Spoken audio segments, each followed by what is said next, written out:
You want a basic low-risk nitrous plate for an extra 200 horsepower? Well, we're gonna show you the difference between a spray bar plate and perimeter discharge.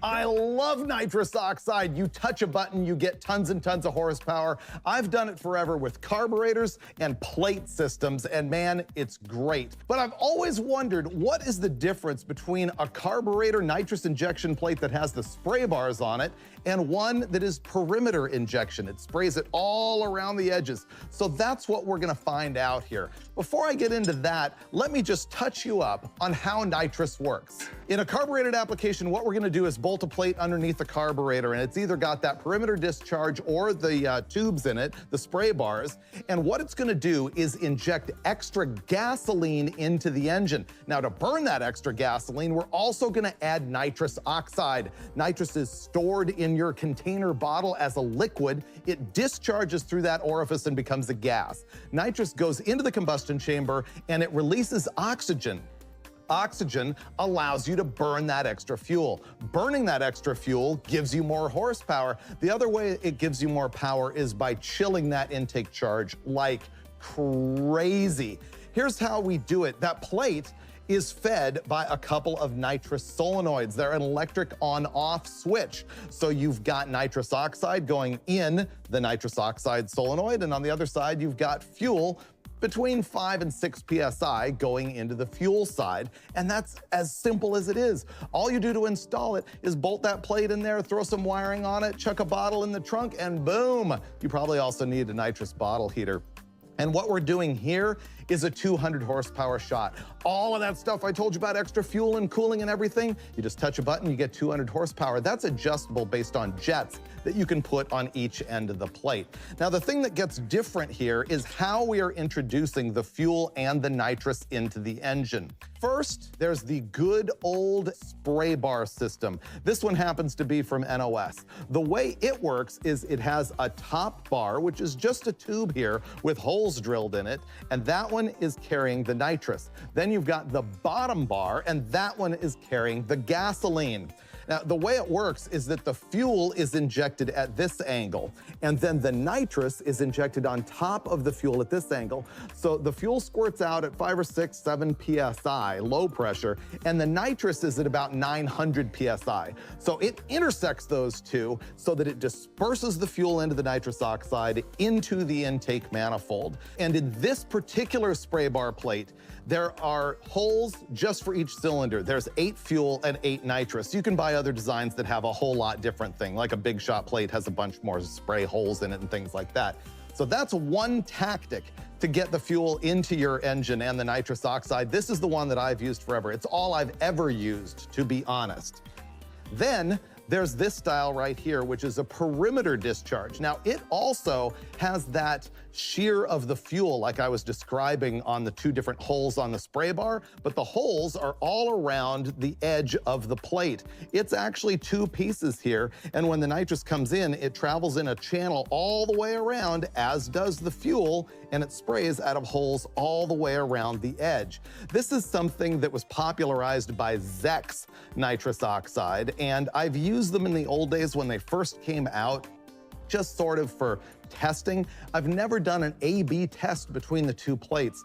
And what we're gonna do here is not really look for which one makes more power. I'm curious which one is more tunable and how it reacts to this particular intake manifold. Now, the interesting thing is that Zex and NOS supply different jets for different horsepower levels, meaning a jet that goes into a nitrous plate is sort of like a carburetor jet. It has a metered orifice drilled in the thing, and you might see a 73 and a 64 jet as the tune-up for the Zex plate. That would be bigger on the nitrous and smaller on the fuel. The NOS tune-ups on the newer stuff are staggered like that, but on the older plates like this one, they would recommend like a 74 and a 74, the same size on both one, and we know that that runs a little bit rich. It's a little bit of an antiquated tuning setup. What I wanted to do here is run both plates with exactly the same jetting so that we could compare them equally. And so what Steve Brule did is modified the Zex plate to use NOS jets, which by the way, I would always do because they're more common, they're easier to come by at a typical speed shop. The Zex jets and the Holley jets are different. And those jets that we're going to be using, at least initially, are going to be a number 73 on the nitrous side and 65 on the fuel, with about 6.5 PSI of fuel pressure. So that's what we're gonna do. And as we spray the nitrous in each setup, we're gonna be looking, of course, at power, but also the tune-up. We're gonna look at air-fuel ratio globally and also cylinder to cylinder to see which plate might have the air and fuel distributed, and nitrous, better in the intake manifold. It's gonna be interesting. Here's the engine that we're going to test it on. This is my own 408 cubic inch LS stroker setup. Obviously, it's a General Motors LS series engine. The bottom end started life as a 6-liter iron block. It's been stroked out to 408 cubic inches. It's all forged bottom end. It's got large ring end gaps for nitrous oxide. That's something that you should really do if you're building an engine and you know you're gonna spray it. Even at a 200 horsepower increase with the nitrous, you don't want the ends of the piston rings to butt from heat. It just causes all kinds of problems. So this is set up for that. It's also very much a tame, street drivable engine. The compression ratio is only 9.3 to 1. That's really low. And the reason is I'd initially built it for boost, but the thing is that also makes it just that extra level of safe on nitrous oxide.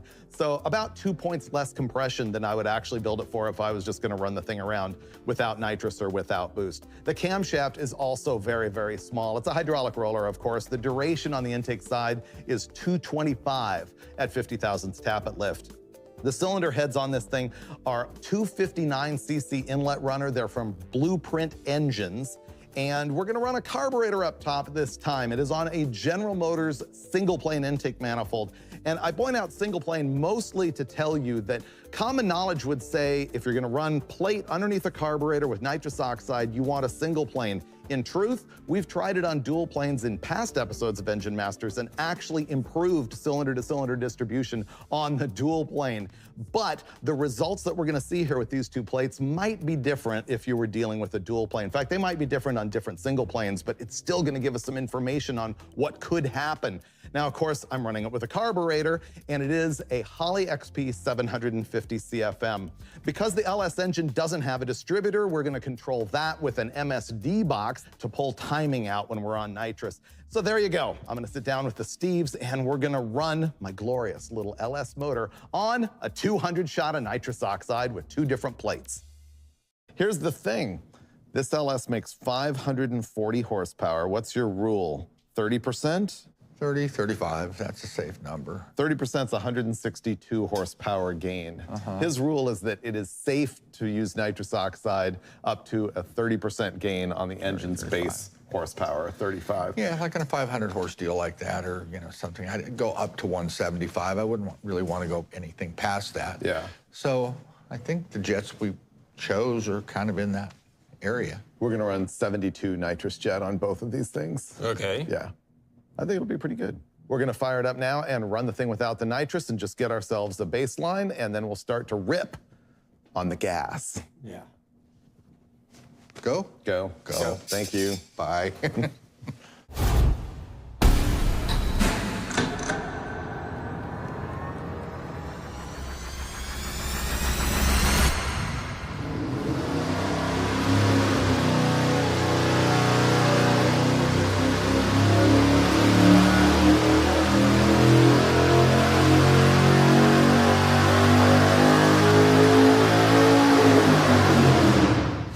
You know, it's interesting to look at our power curve here because we've run this engine a bunch, including yesterday for a different episode, and it made 500 pound-feet and 545 horsepower. And now our power numbers are 516 pound-feet of torque, and it's making 560 horsepower.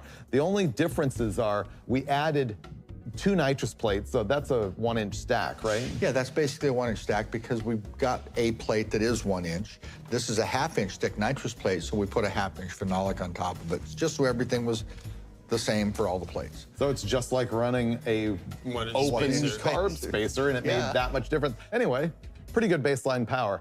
What are we gonna do first? We're running the NOS, just regular bar plate. Single old bar. Yep. And you've got the 72 jet on the nitrous side. Yes. And what's on the fuel side for a jet? We've learned from experience that it takes a smaller fuel jet than nitrous jet. So what we have in it now is a 7264 is where we're gonna start. I think that'll give us a pretty good close call. We can adjust fuel pressure, maybe even a thou jet from around there, but we want to just make it where the tune-up's good and we can just run it from plate to plate. Yeah. You're gonna learn something, Dulcich. Oh, yeah. We've gone through all our safety checks before we run nitrous. We've set the flowing fuel pressure, we've made sure that the solenoids work, we've made sure that the ignition timing is retarding, we've opened the bottle with the engine running just to make sure that the nitrous isn't leaking through the engine through the solenoid. Everything is perfect. The first one that we're going to run is the NOS conventional plate, just with 2 spray bars in it. After that, we'll get to the perimeter plate and then doing some stuff with the crosshair. But right now, standard cruising model NOS plate with a 72 nitrous jet. We'll see the power and we'll see our tune-up.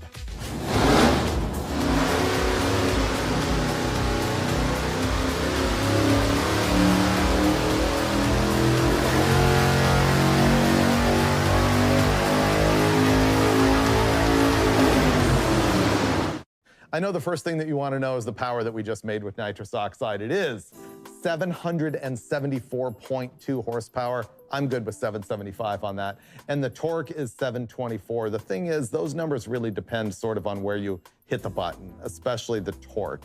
It's going to change pretty radically if you stab it, at 4,000 or if you stab it at 5,000. The thing is, we're not just looking for horsepower in this episode because, come on, we know that nitrous oxide makes horsepower, and if you don't like your number, you just put in a bigger jet. That's it.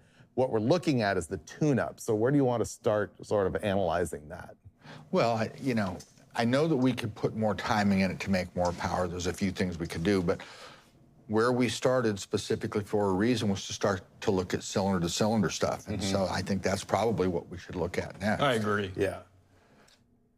This is a chart of all the different cylinders. The thing is, if you look in the mid-range, let's pick 5,500 RPM, we have number 8 cylinders at 16.7 to 1 air-fuel ratio.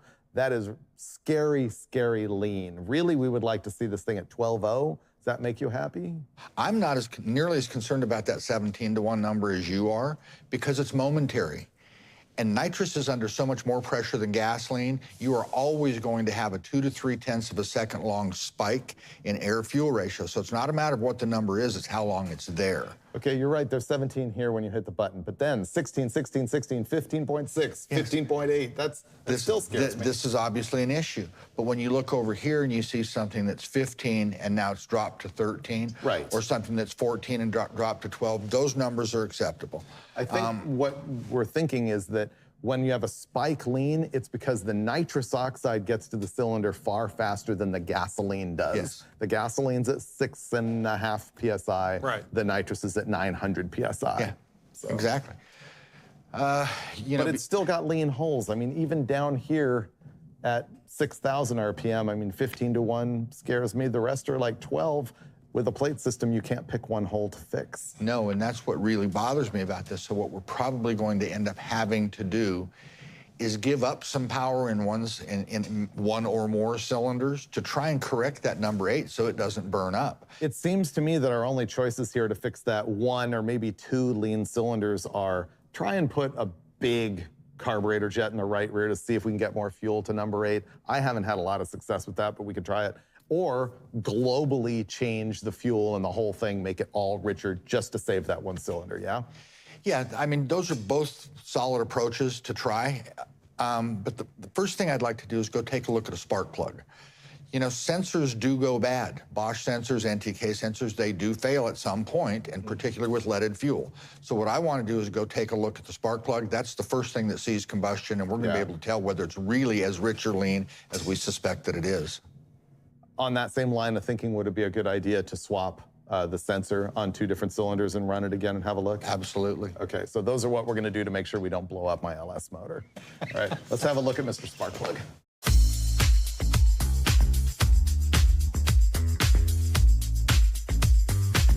We pulled out this number 8 spark plug to see if it had anything going on, and it looks flawless. If it had spatters of aluminum on it that would have come off the piston, that would be really bad. Instead, we're looking deep on that porcelain, and there is like, what, a 32nd or 16th of an inch tall black ring around the bottom of it, which is perfect. The other thing is you can read the timing requirement or the timing like performance a little bit by looking at where it burns on the ground strap. And if you don't have enough timing, it'll be over here by the tip. If you have too much timing, it'll fold all the way over here to the edge. You want it right there at that bend, and that's where we're at. Anyway, this is all good.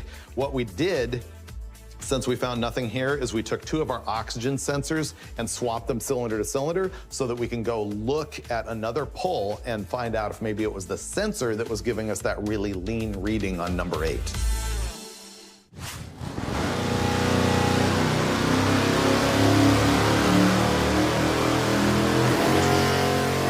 The number 8 cylinder is still reading lean on our sensor, and so we don't think the sensor's bad because we swapped them cylinder to cylinder, and so we're gonna do something we've never done before. One way to attempt to richen one cylinder in an engine is to change just that jet in the carburetor that's nearby. It's not that effective on a manifold like this. What we're gonna do is go enlarge this hole in the spray bar that's pointing towards that number 8 cylinder and see if we can put more gasoline into that cylinder.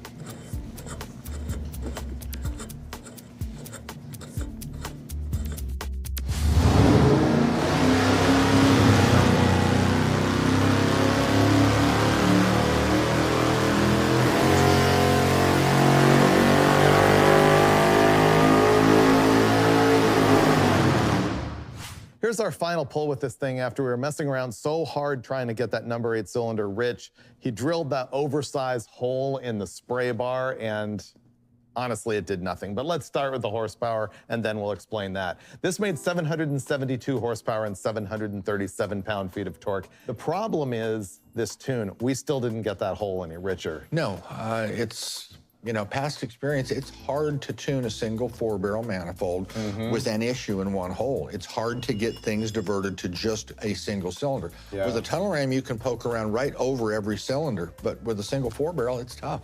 Let's pull up that graph so we can have a look at exactly what happened. This is a little confusing. This is air-fuel ratio in each individual cylinder. Red is before we started all our like extreme tune-up tactics, and black is after. You can see we really couldn't affect the shape of what any one cylinder was doing with this thing. No, and the spike we're seeing here, that's when the nitrous is activated. We've talked about that, where it goes leaner momentarily for 2 or 3/10 of a second. Then it settles back in. That's also the horsepower spike. It'll make more power there, but not for a long period of time when it's that lean. But this cylinder here, we just, you know, we got maybe a 1/10 or 2 change out of it, but really almost nothing. Didn't.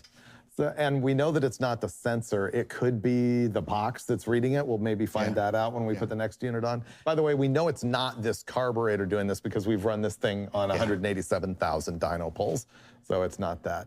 I think the bottom line here is that you cannot pick one cylinder off with a plate, and we just need to move on. All right, we're going to give up on solving that and move on to the perimeter plate system and see if that fixes anything. Changing the plate.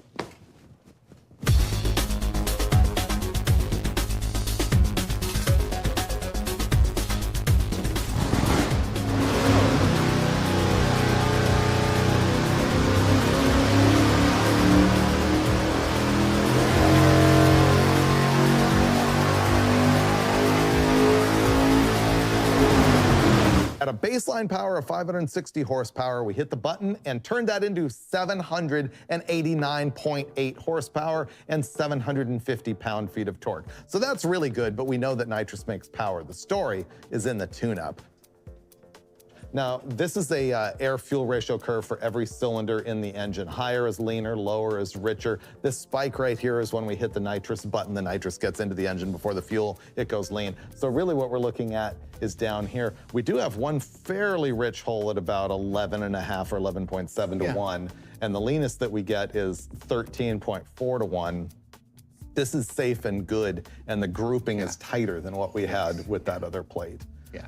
And our tune-up's identical. So we're looking at same jet, same fuel pressure, same ignition timing, same carburetor jetting, and it's just happier with the perimeter plate system. So I guess to conclude, no one's gonna drive around with a plate system at this power level and actually have O2 sensors cylinder to cylinder.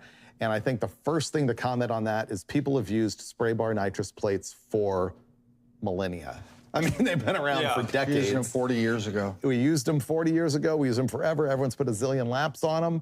And in general, you don't kill holes, or if you do, you're looking at spark plugs and you know that that's a risk. So I guess what I'm saying is we saw that one cylinder. The spark plug didn't tell us that it was in any kind of distress. You know, the O2 sensor did, the spark plug didn't. Right. 40 years ago, you would have looked at that spark plug and gone, I'm golden, and run it, and you would have never had a problem. But we do know now, which is why we end up being happier with the perimeter plate in this application, because I guess the data just makes us feel more warm and fuzzy. And that's really some tough power to outrun anywhere. You put that on the street, who's gonna run with you? Yeah, it's pretty good. Man, I love nitrous. We need to test more with nitrous. Oh, you know what we have?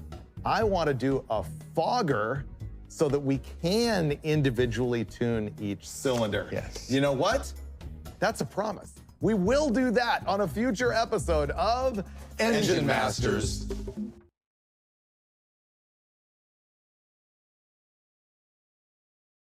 It's another Engine Masters intake manifold showdown. This time, it is single plane versus single plane and dual plane versus dual plane on a 514 big block Ford.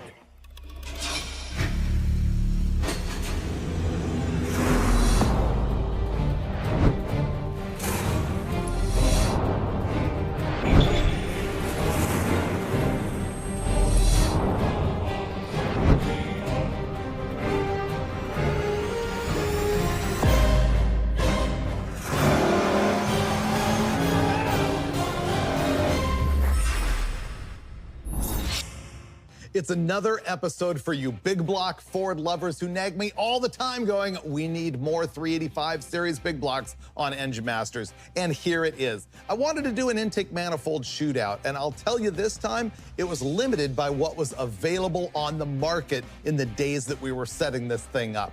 I was able to get these 4 intake manifolds, and I'll tell you all about them in detail. And once I knew what I was able to get, I had to fit them into the type of engine that would reasonably be used with these intakes, and it actually ends up perfect because it's right in the middle of the road. See, the bulk of the market, the right down the middle of the road guy, is gonna be a street strip unit that could use any one of these intakes, either the high-rise dual plane or the mid-level single plane. Are you gonna wanna build your thing that runs 6,500 RPM or less and use it in a big old heavy truck, or are you gonna use it in a drag car? Well, either way, you're gonna have answers out of this episode. You see, the engine that we're going to use is a Ford Motorsport 514 cubic inch crate motor. It's nearly stock. It makes in the neighborhood of 640 to 50 horsepower and 630 to 40 pound-feet of torque, depending on the configuration. It's only 9.8 to 1 compression ratio. In some episodes, you'll see Dulcich and I sort of, I don't know, not ridiculing the thing, but wanting more, wanting our big block Ford to make 750 horsepower, but instead, this is a pump gas, tame, drive it anywhere kind of engine, but it does have a solid roller camshaft, but it doesn't RPM above about 6,000. So it is the perfect player for what we're doing here. Let me tell you specifically what we've got. First of all, on the dual plane side of things, the ones that are gonna favor the lower RPM, the more truck-oriented manifolds, are going to be the Edelbrock Performer RPM. This is a high-rise dual plane. I'm gonna say that this is significantly better for this application than an Edelbrock Performer, which is a much lower rise dual plane. The thing is, we also have the Edelbrock RPM air gap intake. The key difference visually, of course, is that this is all cast as one unit, whereas you can pass your hands underneath the intake runners on the air gap. They advertise these as being able to flow cool air under the runners to make more power and potentially have less vapor lock. So that's the story on the dual planes. Then over here on the single planes, interestingly, we have an airflow research intake. Now that is designed specifically for the airflow research bullet cylinder head. And as such, it has sort of a rectangular port, which is differing from the rest of these, which are oval or nearly round. Let me talk to you about what we're using for a cylinder head and how that relates to these intakes. The cylinder heads that we're using on this crate engine were called a Ford Super Cobra Jet. They were designed by John Kazi way back in the day, maybe 20 years ago. And these heads have altered valve angles and things that have improved flow, but they also have a much larger port window than you would see in a regular passenger car cylinder head. I can show you that by showing you this.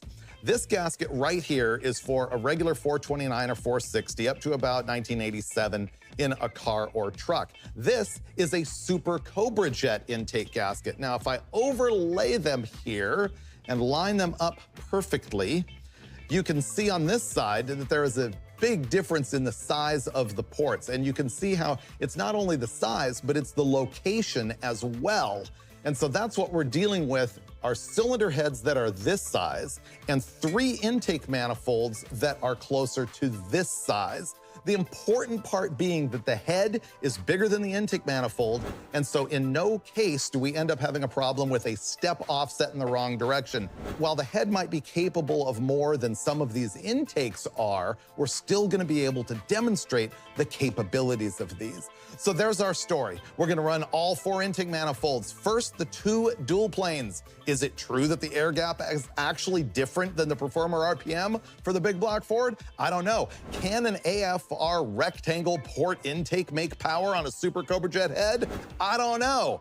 Can the manifold that was originally delivered with the Ford Motorsport crate engine actually top all of them? I think kinda probably. Let's go. How much do you guys love intake manifold shootouts? I love them because they're brainless.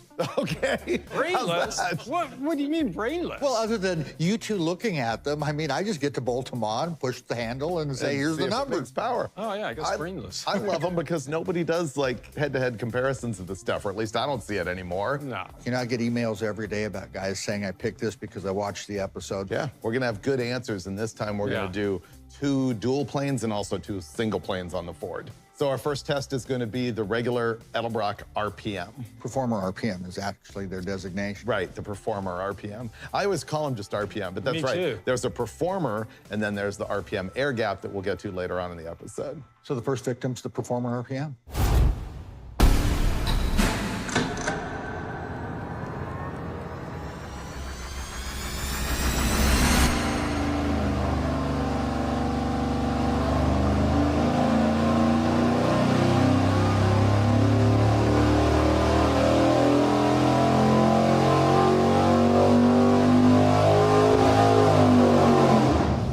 Here are power results for the Performer RPM intake manifold. We made 636.6 pound-feet of torque at 4,200 RPM, and at 5,700 RPM, we saw 615.7 horsepower.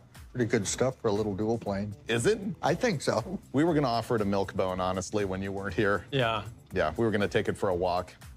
I guess we're sitting here going, if we had 514 Ford with these heads, honestly, this has 9.8 to 1 compression, so it's low. Yeah. It's a street motor, it's a pump gas motor, and it needs another 20 degrees of camshaft. But then we wouldn't really be able to do this story with the dual plane intakes. I think that is what it is. Our next step is to find out if, in fact, the RPM air gap is gonna be better, so we gotta go swap it out.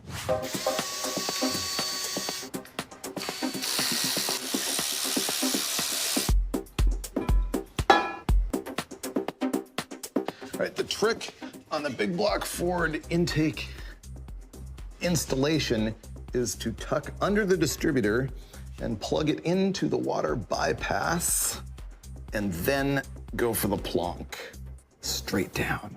That was pretty good.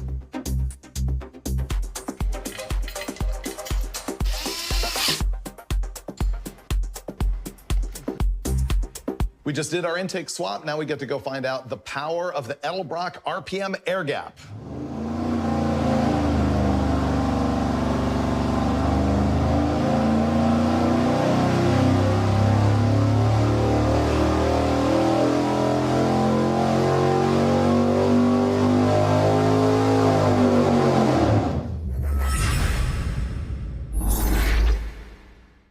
And now the results of the RPM air gap intake manifold, 638.6 pound-feet of torque at the same 4,200 RPM. Also the same RPM that we saw with the other manifold up at the horsepower end, 5,700 RPM is 614.8 horsepower.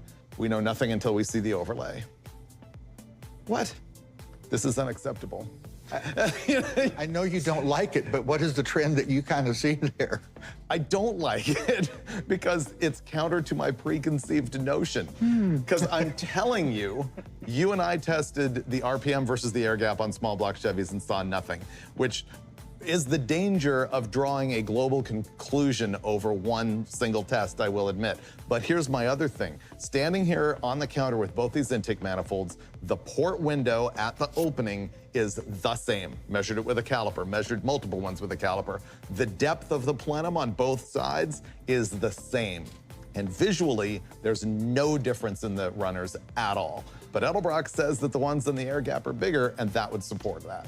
Yeah, it would kind of tilt that curve just like it's doing. I mean, to be clear, what we're seeing here is the black lines are going to be the RPM air gap that we just tested, and the red lines are the performer RPM, the first test. And you can see that the performer RPM is making a bunch more torque at the bottom end, but when Steve said it tilts the curve, you can see exactly that because it's the air gap that makes more horsepower at the top end, But only making more horsepower past peak. that's an interesting point too, which supports the fact that it is really more airflow. But I'm really surprised at that result. Yeah, But you know, me too. that's exactly what they said, is it has a larger volume, which, I mean, that's exactly what I... But for that to be true, it means that if the plenum's the same and the port mouth is the same, it means that the runner this far between the plenum and the port mouth has to be bigger. When they say that it's larger, does it give a percentage?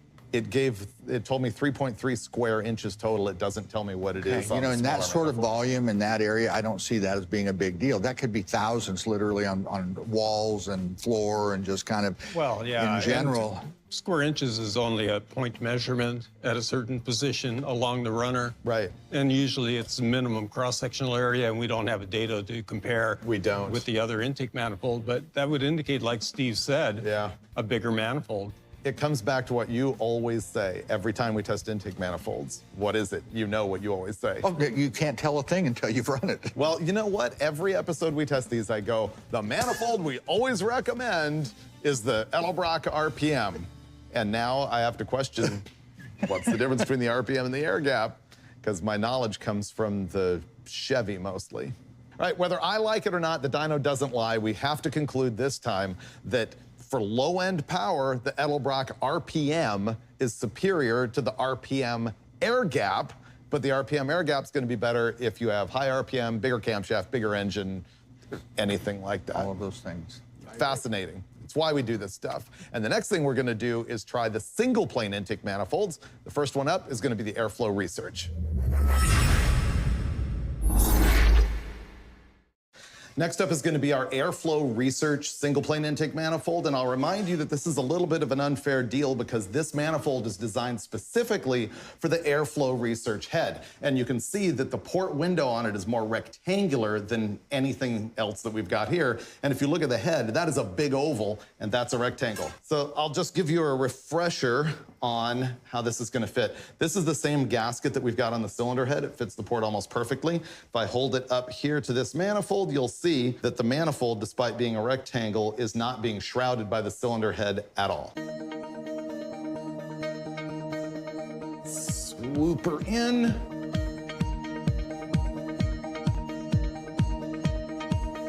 We're going to test this with the same Holley HP 950 carburetor that we're using on the other intakes. The HP has slotted base plate bolt holes so that you can bolt them onto a manifold designed for a 4150 Holley with a smaller pattern, or you can bolt it to a manifold that's intended for a 4500 series Holley, which is a Dominator.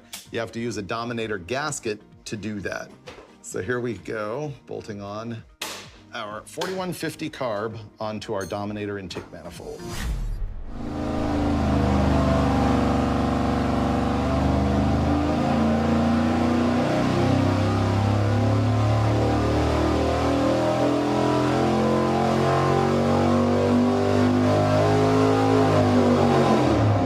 Our power numbers are at higher RPM points than we saw with the dual plane. For example, we're now looking at a torque peak of 4,400 RPM instead of 4,200, and that peak is 639.6 pound-feet of torque. The horsepower has now jumped up to 6,000 RPM, and it's 628 horsepower. We're gonna compare this to dual-plane intake manifolds, which almost naturally are gonna make more bottom end, but maybe not as much top end. So let's first compare it to the RPM air gap. Textbook difference between a single plane and a dual plane intake manifold. The red lines here are the dual plane air gap, making way more low end torque and less top end. The black lines are the AFR Bullet single plane, making less torque and more horsepower. Yeah, do you notice that the crossover on the power is right around peak torque? Yes, it is, right around peak. Yeah. It's 100 RPM lower than peak torque. Let's compare it to the regular Performer RPM, which should actually make more bottom end beef. The blue lines that we just added are the first intake manifold that we tested. It's the Performer RPM. And you can see it's making even more torque down here, much to my surprise, and just a speck less horsepower up top. It would certainly be application specific between the single plane and a dual plane. But if I'm going to pick a dual plane, I think I'm going with the Performer RPM. I mean, it picks up enough bottom end. I'm not trading off that for the bottom end it gains. And if you don't buy the air gap, you don't lose tools under the intake manifold. Or bolts. We call it the bolt gap. Yeah. The bolt gap. Everyone knows you always drop stuff down in there, Well, and it it's- always fills with oil and gas for us. It's a nice catch. Yeah. To this point, we think that we're going to argue that the Performer RPM, not the air gap, is our favorite dual plane. And as far as the single plane goes right now, it's dealer's choice, whether you want low end or whether you want to drag race the thing and RPM it. Our final answer is going to be when we install the final Edelbrock manifold, which is the one that finally has the same size port window and same shape as the cylinder heads.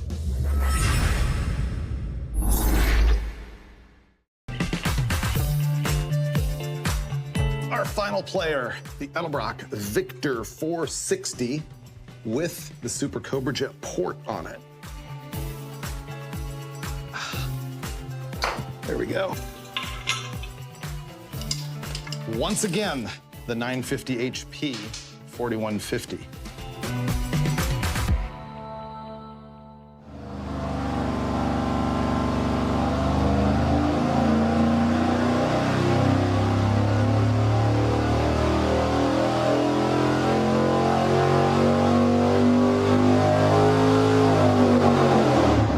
Here's the power numbers. We made 638 pound-feet and 638 horsepower. The torque came in at 4,600 RPM, and our horsepower peak is still landing up at 6,000. That's pretty stout peak numbers from what we've seen so far. It's all to be seen. We got to compare it to the Airflow Research Bullet single plane.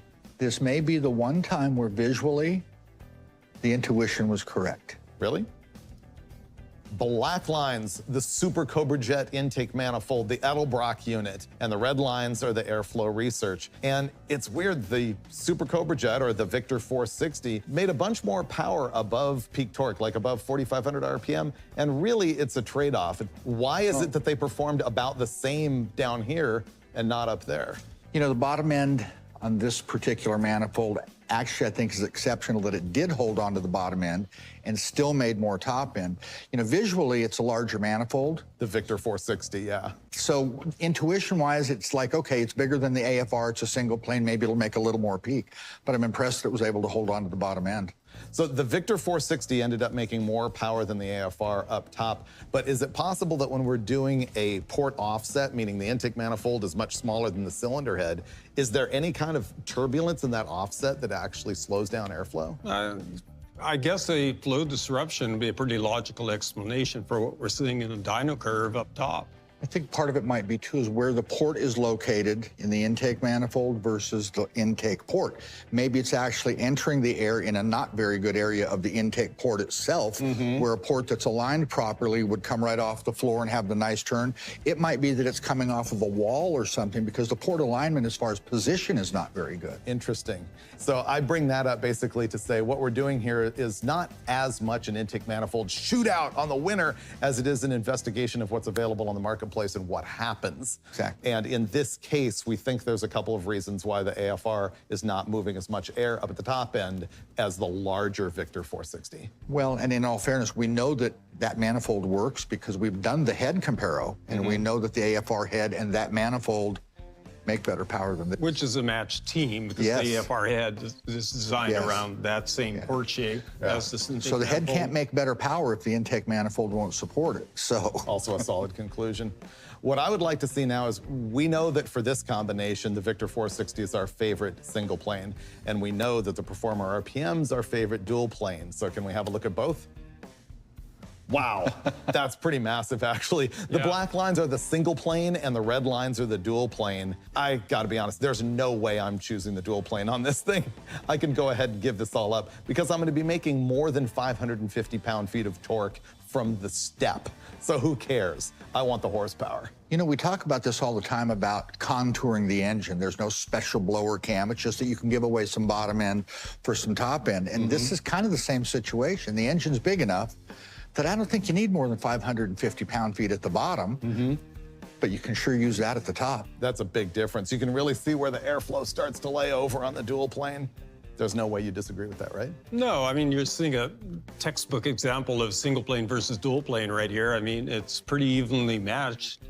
So if you wanted a lot of low-end torque, for whatever reason, the dual plane's got it. Yeah, like we talked about earlier, application. You're not going to pick the single plane for your pickup truck. You're not going to pick the dual plane for your drag race car. And that's a clear conclusion for the episode, but there's a couple of other things. We were able to compare two dual planes, two single planes, and dual plane versus single plane. And so our final answer is, I found out that there is a difference between the RPM air gap and the Performer RPM on the Fords. And more RPM, more horsepower, more displacement, you want the air gap. But this benefited with the Performer RPM. That was the light bulb moment for me in the episode. Yeah, the whole thing is good. I always love these intake manifold tests because we go in presuming we know all of what's going to happen, but we always learn something coming out of it. For sure. Yeah. And I feel more than ever that the things I learned here were not that shootout thing of, oh, this one's the winner. It's more an application thing and some knowledge about what happens with different port shapes and things. So, pretty cool. Yeah, I liked it. I really want to build a larger displacement, bigger power Ford big block. Ford, that could, you know, 600-inch Fords are not out of the question at all. Super easy in a stock block. Some of the stuff I've seen with the Fords, some of the builders say, oh, this thing was way easier than building a Chevy. Really? So, yeah, I mean, it was surprising to me, but it's a possibility. We'll call that guy because we need to test that junk on a future episode of Engine Masters. But I can't live with myself till we do one more thing. Let me guess. Dominator! Last test, we're gonna find out if we can make a few extra horsepower with a Dominator carburetor. Now we're super happy. We just made 649.5 pound-feet of torque and 650.5 horsepower. Let's just say at 600 horsepower, you should probably be looking at a Dominator. That's why they call it the Dominator, Isn't right? that the greatest name ever conceived yeah. for a speed part? I love it.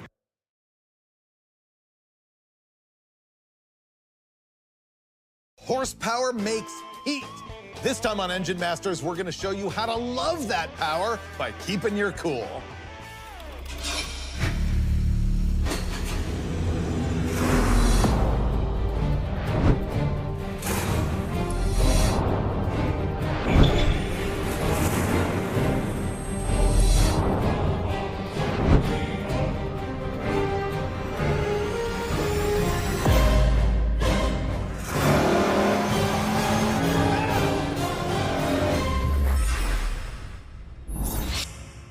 I don't think there's anybody who knows more about torturing themselves with horsepower than I do. I mean, I could give myself a header burn from like 100 yards away. You should see some of the junk I drive. Headers right up against the floorboards, automatic transmissions blasting me with heat. I burn my feet, my toes, my hands on stuff all the time.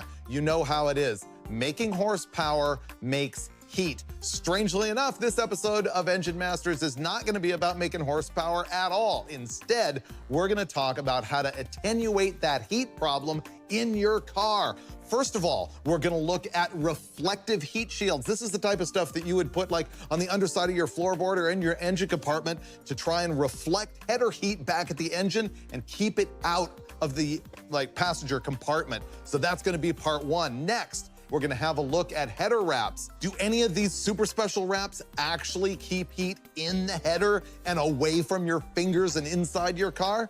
That will be the last thing that we figure out. What I'm gonna do first is wander into the cell and show you how we have set up my 408 LS engine and a big contraption to test all of these heat shields, which will be compared to a bare sheet of steel. Does any of this stuff actually work? We're gonna find out.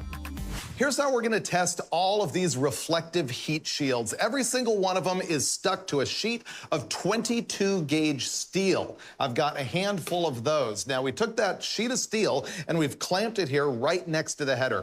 We had amazing difficulty getting that to get hot, which is kind of stunning. You would think that putting a piece of steel within a 1/4 inch of a header running at wide open throttle would make heat. What we ended up having to do is a bunch of things. First of all, the engine, it's gonna be running at 5,000 RPM under a given load for 30 seconds. We had to go that hardcore to get any heat transfer. And to be honest, in your car, that could end up being worse because there's a number of things in the dyno cell that want to be working on cooling off that piece of metal. The first one was airflow. There's a lot of wind in here. And so there's cooling from convection, which is a fluid, in this case air, passing across a mass or an object and pulling the heat out of it. We had a lot of convection cooling, and so that's why we've got these blocks here that are preventing airflow across the header and across the sheet. The other thing is we wanted to make sure that we didn't have conductive heating of the sheet. Conductive is when the metal is touching the metal, and that's how the heat is being transferred.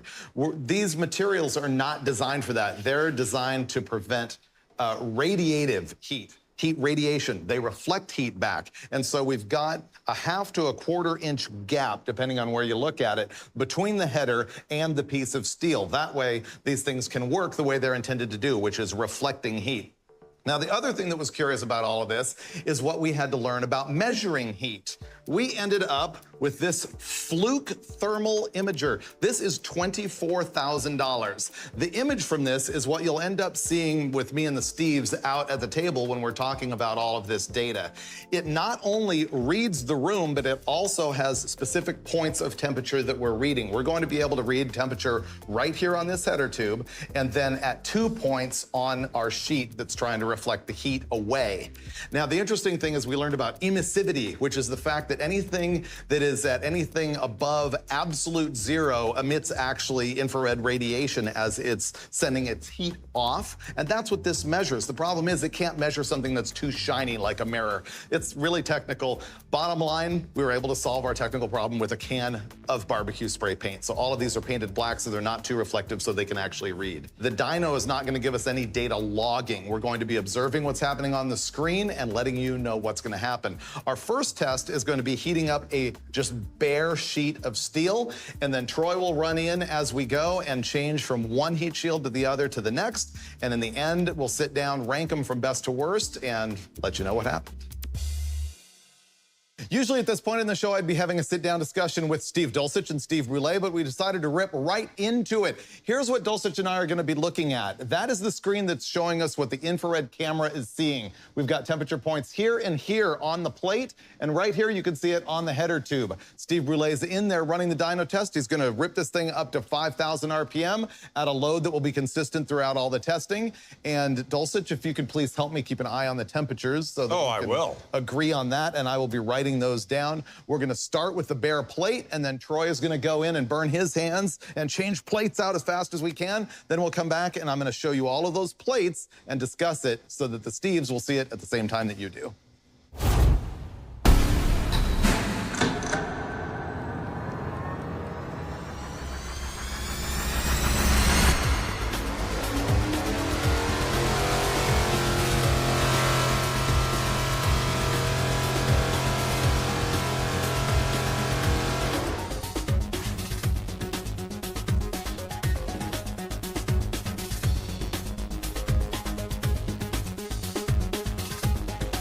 The first heat shield that's gonna be run here is the lava shield. How's that possible? That doesn't make any sense. No! It's a heat-absorbing mat. Whoa! I have to go inspect this. That's insane. Is it touching? It just picked up like 100 degrees. It's 100 degrees hotter than no mat at all. Let's go look at that. 200 degrees almost. That actually made it worse. It made it hotter.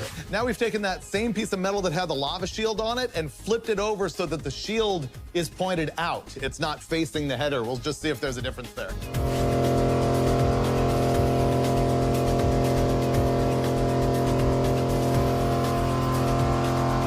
It's the same. That's wild. I really can't wait to run the next sheet. This one is Reflect a Cool from DEI.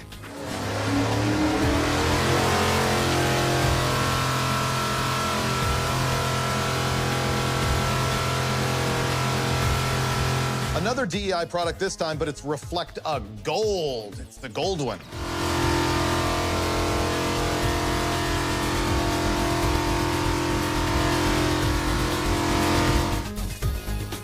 The next one is the Cool It sheet from Thermotech.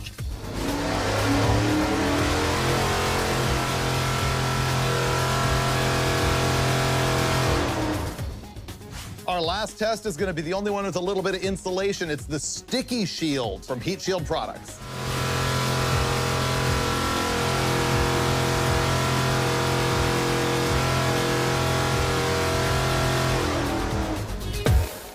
All right, welcome to what we call the Engine Master's living room. We usually get to this point a little bit earlier in the show when we're all three sitting and talking. I think it's the first time that we've tested before we brought you in to talk about stuff. And man, did we test.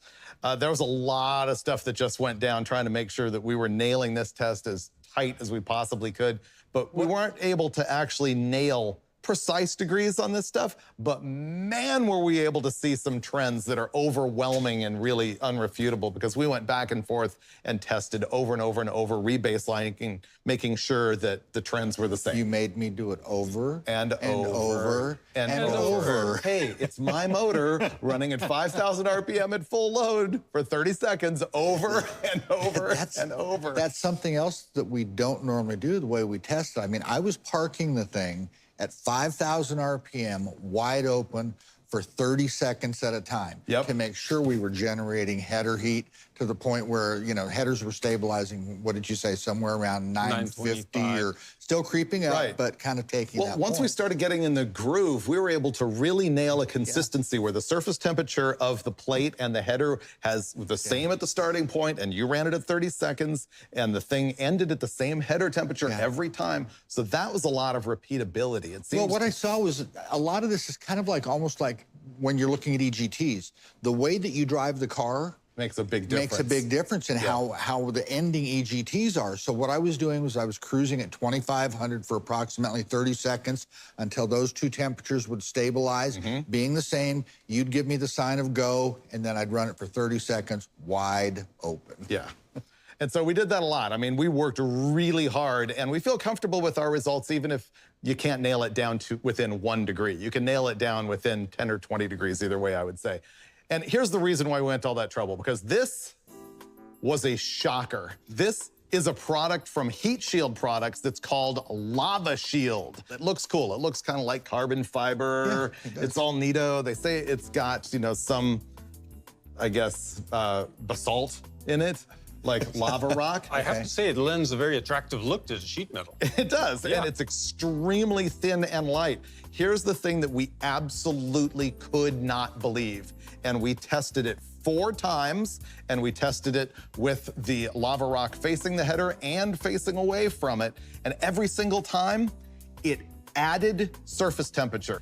To be specific, we saw surface temperatures on our 4 tests of 302, 312, and 291 degrees versus the baseline of 157 to 171. So clearly, this is doing something to retain heat and amplify it rather than shield it. Put the header here and read the temperature here, and it was hotter than a bare piece of steel. And unbelievably, we had the same problem with this product. This is made by DEI, and it's called Reflect a Gold. Once again, super thin material. Very, very thin, and obviously a gold color to it. Best run that we got out of this one was 246 degrees versus 170 at the worst for a bare piece of metal. Still 70 degrees warmer. How does it happen? Heat I don't goes understand. in, but heat can't come out. I guess it doesn't make sense to me. But we tested it over and over and over again. It's like a nice winter blanket. I can't explain it. Those two products claim to be heat reflective products, and I read the websites over and over and over and over, and they didn't do that. But then we have the DEI product called Reflect a Cool. This is the first one of our aluminized silver surface products, and it also has a little bit of thickness to it. And this reduced temperatures by neighborhood of 20 degrees. It's pretty good. It pulled down the temperature 20 degrees That's or good. so that worked. And then we had the product from Thermotech called Cool It. And this one's very similar, but it has some texture to it and probably just a hair more Looks like a thickness little to more it. material. And on average, this seemed to knock down about 25 degrees from our baseline surface temperature. So that also worked. And then the product that I looked at right out of the box, and I think you all did, and said, this is gonna be the one that absolutely works. And the reason is that it is an aluminized cover that has some bumps in it, but it has a thin layer of fiberglass insulation to it, and that insulation is gonna be the key. This is from a company called Heat Shield Products, and it's their sticky shield. This knocked 40 degrees. Well, it's the thickest of the products. Our intuition says this looks like it should be better. Right. This isn't that much different than home insulation. When it's thicker, it does a better job. I think the best insulator is air, always. There's a lot of air pockets. It has a lot of air pockets in it. And so really what I wanted to do here was not like a brand-to-brand shootout, but I wanted to get a variety of different styles of reflective products, and not the stuff that is sound deadener that goes on top, but the stuff that I thought you would run on the underside of your floorboards or on your inside your engine compartment under your hood. And I think my conclusion is that the stuff with insulation, with some thickness, with some fiberglass is always gonna be better than just that thin coat. This one is gonna be the one that I would pick. This is, once again, the sticky shield. On average, it would reduce roughly 39 degrees off of our testing. That's pretty good. That's a lot. The other thing that I would say in all of our testing here is that we struggled to get heat into these things. And in the car, I can tell you it's way worse. Yeah, and part of it is the length of time, I think. The duration that a piece of material is subject to the heat. Like when you've got your feet on that trans tunnel and a header's laying underneath it, and it goes on for 10 minutes, 20 minutes, a half hour, an hour, and pretty soon it's at the point where the whole floorboard is the same temperature as the collector on the header.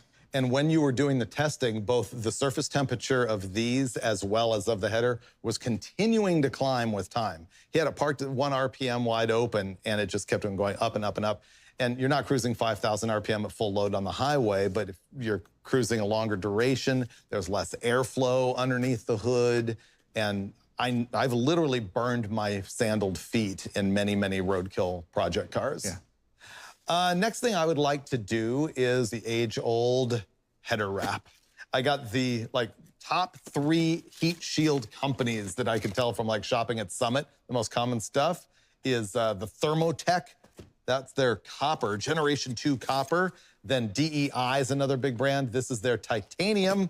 And finally, the Heat Shield Products Inferno exhaust wrap. So, it's a good name. Once again, I got these not as a shootout for these 3 brands, but because these seemed to be 3 different approaches, just sort of the old school kind, the titanium, and the copper. I don't know anything deeper about them than that, other than we're gonna find out if they work or not. I think what I actually would like to do is re-forward data, and then we'll run it again once we've wrapped them. Okay. So let's re-aim and get a baseline.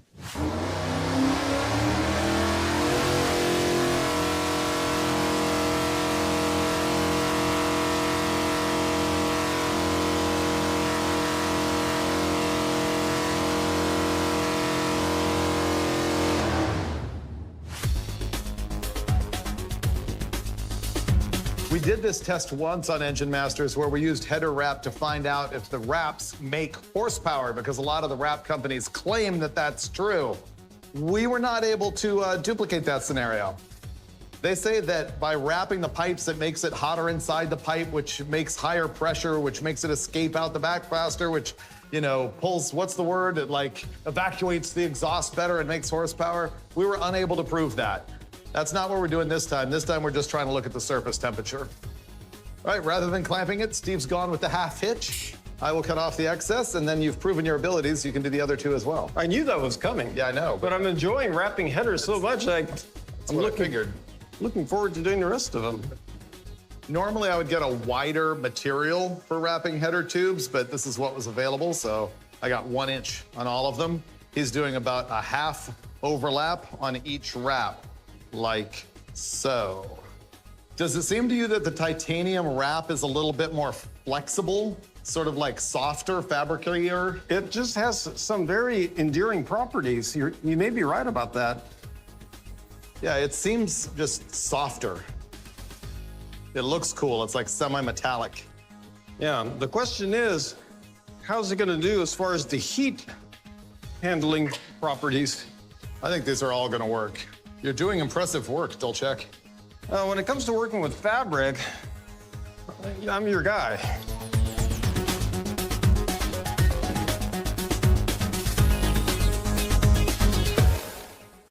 We've been through a lot of heat shield products on our LS engine. Now we're doing header wraps. Steve just wrapped 3 different brands on 3 different tubes, and we know that we had 1,000 degrees or 950 to 1,000 degrees in those tubes before, and now Brulé's gonna test it and see what kind of temps we see after the header wraps.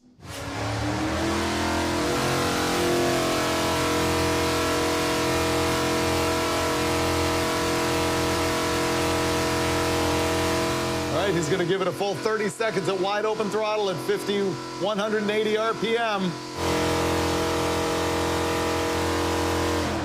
It's cooler. Yeah, looks to me like it knocks a couple hundred degrees out of it, anywhere from 150 to 200 degrees. This is actually gonna be pretty good. I like these results. The thing is, I'm gonna alert the audience to the fact that you can't really expect any 2 header tubes to be identical in temperature to begin with. No. Because of cylinder-to-cylinder distribution and coolant layouts in the cylinder head for a number of reasons. But I can tell you that all of these wraps knocked heat out of the surface temperature, which is good. So our very first one on this cylinder was the Heat Shield products, and it knocked out 168 degrees. And then we had the DEI titanium wrap, and that one knocked out 106 degrees. And finally, the copper one, which, by the way, there's a ton of copper dust in this stuff, it knocked down 162 degrees. Wow. Yeah, so if you just look at the raw numbers, we've really killed 160-something degrees out of both of them, and the titanium was only 105.9. I can't say that's really a difference in the product. I mean, it's notable, but it could just be differences in the way that header tube's making heat. I don't know. I'm impressed that they work that it knocks that much temperature out in general. Yeah. And the thing I'm even more impressed with is how well the 2 of you guys can actually wrap header tubes, because I suck at it. I suck at it. I use hose clamps because I won't deal with those little tiny stainless clamps or anything. He just tied it on there like a mariner. You should have seen him. Like a mariner, thanks, Freiberger. I figured you would like that. Yeah, I did like that a lot. Yeah, you were the captain. You were the pirate of exhaust wrap. Yeah. He told you that's what he was going to do. He said, I'll wrap it up right now, matey. Anyway, I think we learned a lot on this episode. We went through a lot of different heat shielding products, and mind-blowing to me. I still can't fathom it. We tested it over and over and over again to make sure that we were correct. 4 times we had products that raised the surface temperature above what we saw with a bare piece of metal. That was the standout crazy thing to me in the episode. Yeah. I did also learn that if I'm gonna deal with a heat shield product, I'm gonna use the one that has a little bit of insulation in it. I think ultimately air is the best insulator. Yeah, I mean, it is a little more fragile. You have to be more careful putting it in to make sure that it doesn't get torn or something. But if you're careful, and once it's in, it obviously added the best insulation. Yeah, undercarpet or something, that is gonna be the best stuff. And then the last thing we did, of course, was the header wraps. I expected them to work. They all did. Yeah. And so I'd say performed as expected. You know what, though? What? I'm solidly ready to get back to actual data instead of observations, and actual horsepower instead of just heat. I kind of felt left out this episode. I mean, I was blocked. I couldn't see the header. I couldn't even participate because I couldn't see it. Yeah. And I had no numbers to share with you. So it was just... Yeah, you were just sitting there pulling the handle. Yeah. No, we'll let you do more next time, I promise, as we make more horsepower, which is what we really prefer to do every single time on Engine Masters. I'm enjoying wrapping headers so much that I look forward to doing the rest of them. Just don't sever an artery. Oh. There we go. If I severed an artery, would you get the other two? We might wrap for the day. Okay. You getting fiberglass in your fingers? No. No, I'm being very cautious not to get fiberglass in my fingers. Are you getting titanium on your fingers now? My fingers are already titanium, bro.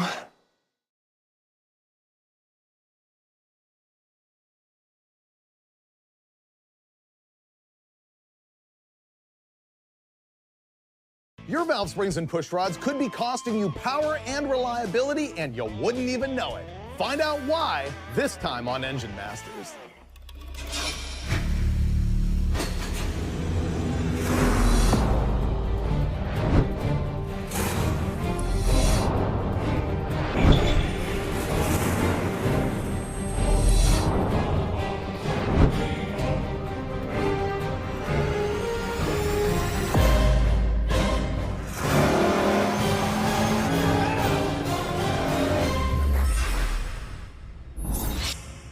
This episode could answer questions that you didn't even know that you had.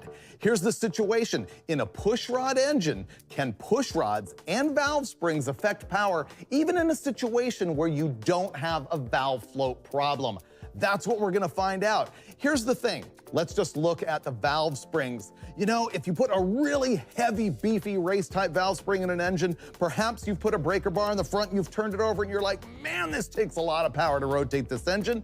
Does that mean that it kills power if you're running the engine with a stiffer spring? It must, because it takes, more work to turn it over. Second thing, you know that when you're setting up your valve train, you might have a push rod in there and a spring, and you're measuring lift. You know that valve spring flexes right there on the engine stand while you're testing it. But does that happen while the engine is running? And if so, how much power does it lose, and what can you do about it?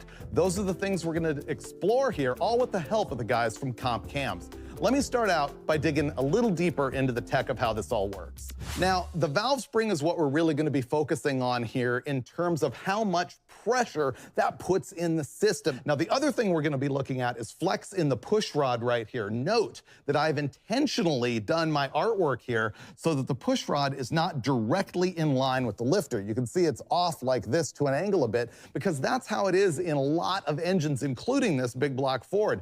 And the thing is, when that lifter is moving up and the rocker arm's over here and it's pushing at an angle, that rod can bend. And when it does, it's gonna reduce the lift at the valve because it's gonna take up that motion in here. The other thing that it can do is affect valve duration, because as that thing bends, it's not imparting lift at the valve. Therefore, the lift at the valve is happening later and closing sooner, potentially, and we're gonna look at that in this also. Now that we've got all that covered, let's talk about valve springs and sort of how they're measured and how the pressures on them can be determined if they're light or if they're heavy. Let's imagine that this right here was the surface on the cylinder head where that valve spring is seated, right there.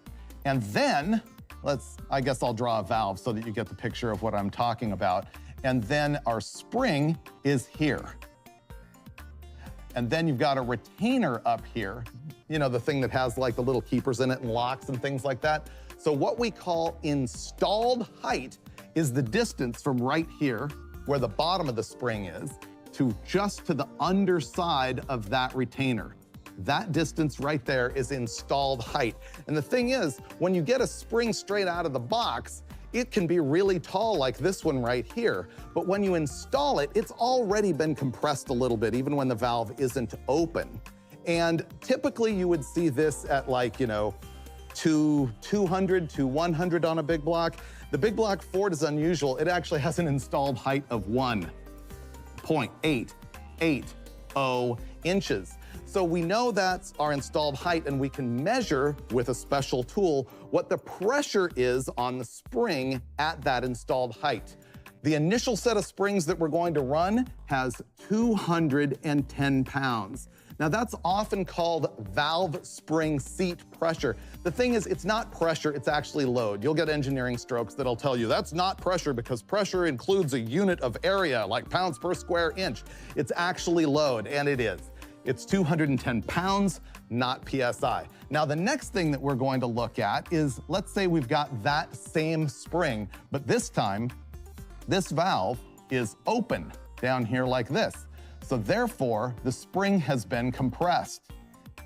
And once again, right here, you've got the underside of the retainer, and right here, you've got where it's sitting on the cylinder head. You can see that it's been squished. Now, let's just say that it's been squished so much that the valve is at its peak lift, or what we call on the nose. That would be the maximum load that that spring is going to see, is when the valve is all the way open.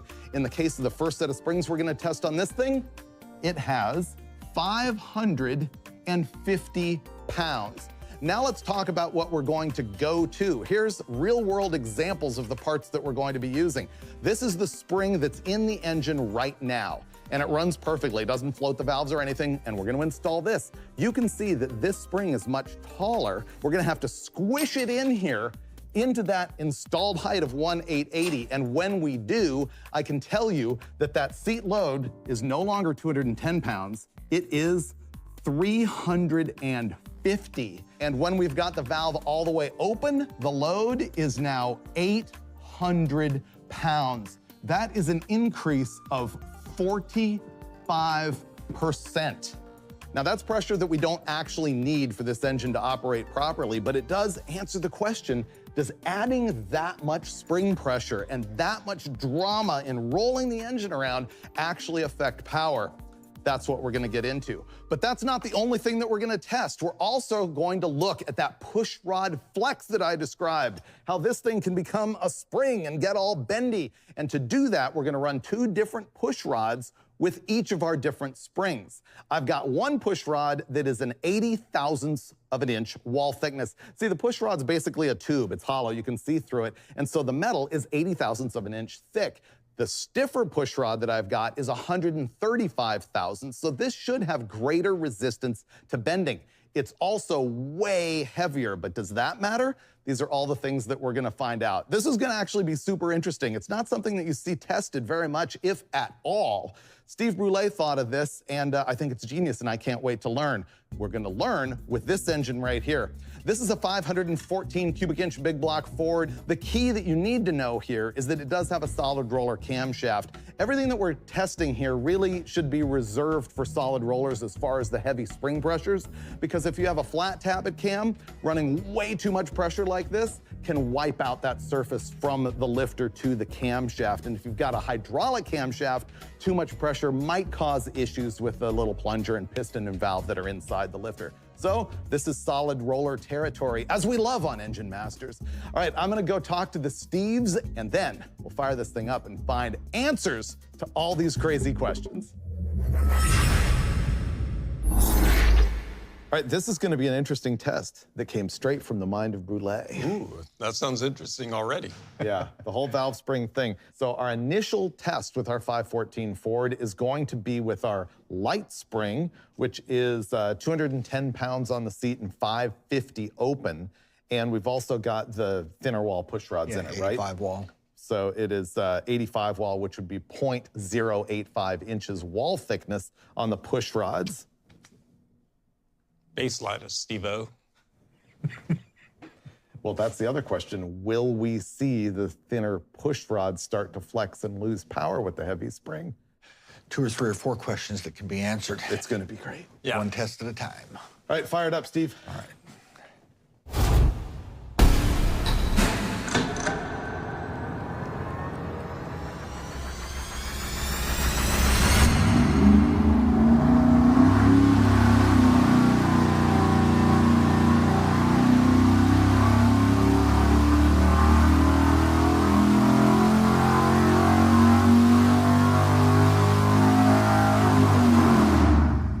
We just made our very first test in the hunt to find out if heavy valve springs actually kill power, and also if flimsy push rods kill power. Right now, we've got the lightest of the 2 valve springs that we're gonna run and the flimsiest of the 2 push rods, and here are our power numbers. 659.9 pound-feet of torque at 4,500 RPM, and the horsepower is 648.9 up at 6,000 RPM. There's not much left to talk about. That's just is what it is. It is what it is, and it's good. So the next thing we're gonna do is run into the dyno cell and rip it apart and put in stiffer push rods. Right now they're 085 wall, and we're gonna put in 135. Ready? I think it'll surprise you. I hope so.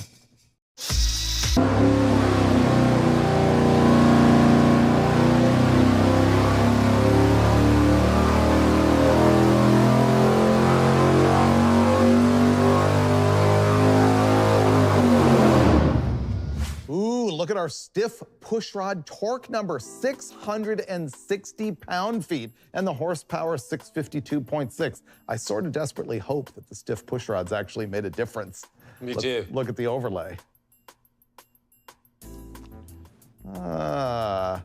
Stiff push rods are in black, and flimsy ones are in red. So it did. Wow. It really made a difference up here. You know, when I was looking at some of the data before I walked in, it looks to be about 5 up in that area. I mean, I was a little doubtful initially. Yeah? With this amount of spring, if that would be that big of a difference. And I think the real proof in the pudding will be is when we put that 800-pound spring on it. Sure. Because if that thinner push rod or weaker push rod is flexing and deflecting and losing lift, Or it's going to breaking. become more exaggerated with that bigger spring.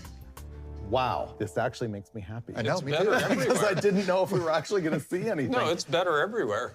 So I'm really anticipating these results being more radical when we go to the really stiff spring and the flimsy push rod, which is what we're about to do. Or should I say it's what Troy's about to do, because this is gonna be a lot.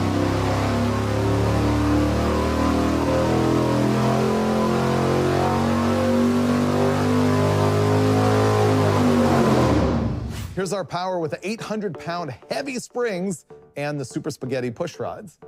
658.5 pound-feet of torque and 643.7 horsepower, which seems lower Seems than lower. it was before. Only because it is low. Oh, Show me it. let's see. Have a whole bunch of spring on it. Oh, look at this. The red lines are the prior test that had the lighter springs and the heavier push rods. The black lines are what we just did with the beefy springs and the flimsy push rods. The thing you can't explain is this. No, it's... What if the heavy spring is somehow Controlling better? controlling better down here and the push rod's not in distress yet? Yeah. And then the push rod starts to go away right here. Oh. And it makes more power up there. What if the push rod's deflecting and not giving as much lift, raising low end torque?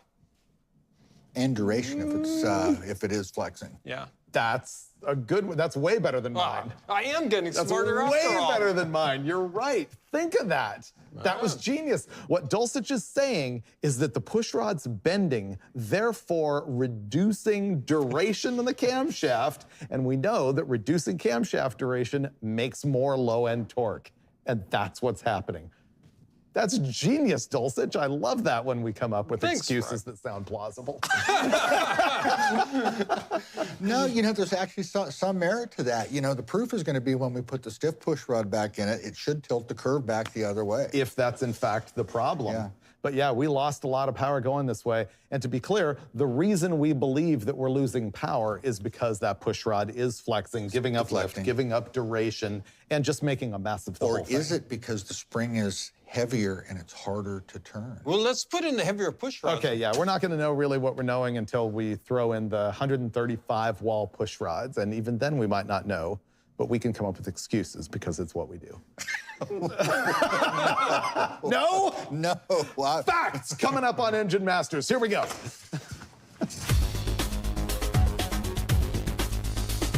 We just set this up for the final answer about whether valve spring tension has the potential to kill power. We've got our heavy-duty springs in this thing. We've also got our beefy push rods. I'm gonna make Steve fire it up on the dyno, and we're gonna have a look at the power.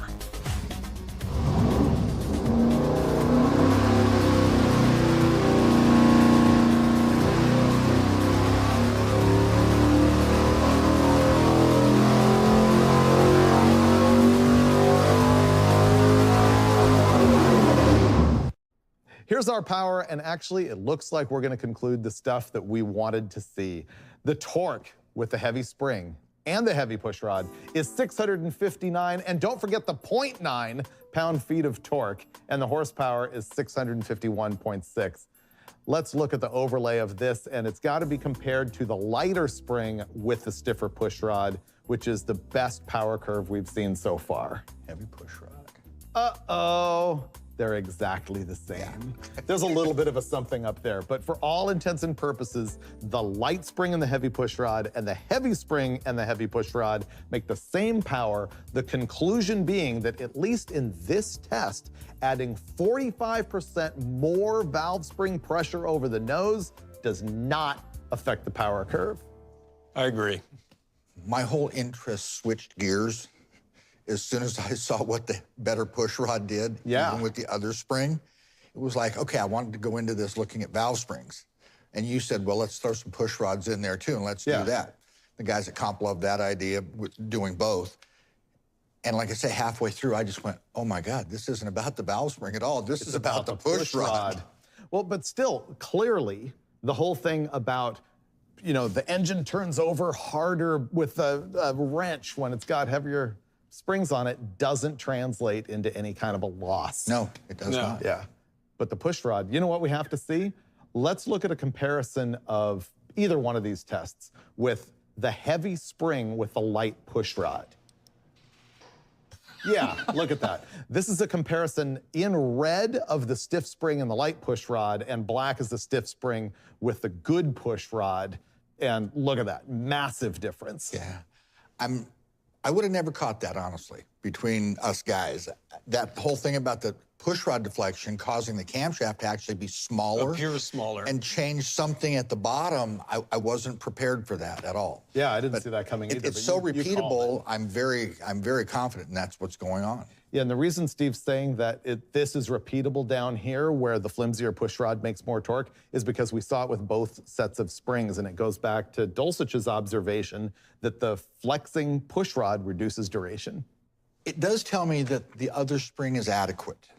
Oh, yeah. The 550-pound spring is adequate for this camshaft because we made the same power, same torque. It was identical. It was the push rod that was really significant in helping it pick up. Let's talk about that in particular. We didn't need to add the stiffer valve spring to this, and there are, in fact, downsides to that, because you might be sitting there going, I might as well stack the biggest spring that I can get on my solid roller camshaft. There's no downside. There is. You're going to wear out parts more. It's still going to flex the push rod, and it's still going to have rocker arm difficulties, like it's more strain on the rocker arm could break. Yeah. And the axle on the roller lifter. I was just going to say the lifters. It's a higher strain on the lifter. So and the seats. You can pound out the seats if you have a lot of closing load. The valve seats. So while there are downsides to having too stiff of a spring, the question is there a downside to having too stiff of a push rod? I'm not seeing that here. No, not here. But I think a lot of people have the question, well, the stiffer one is way heavier than the thin wall one. But does it matter over on that side of the rocker arm? I think it's insignificant over on that side. I mean, that's kind of what we saw. This push rod is certainly heavier than the 85 wall or the 80 wall.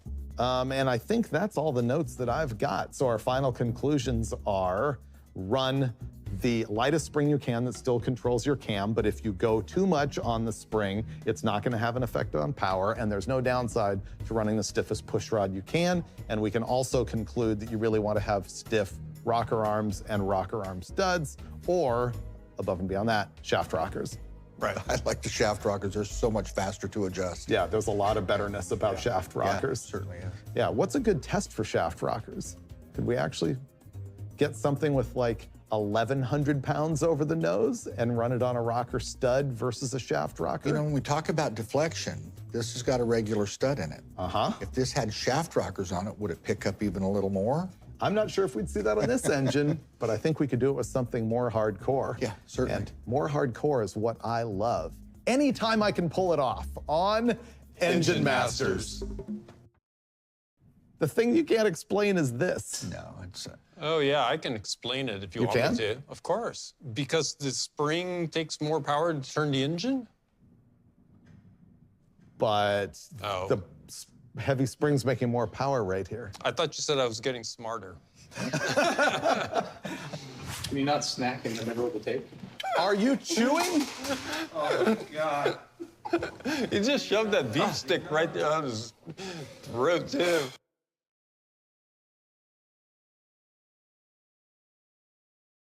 This episode of Engine Masters is just simple and fun. It is an air filter element shootout.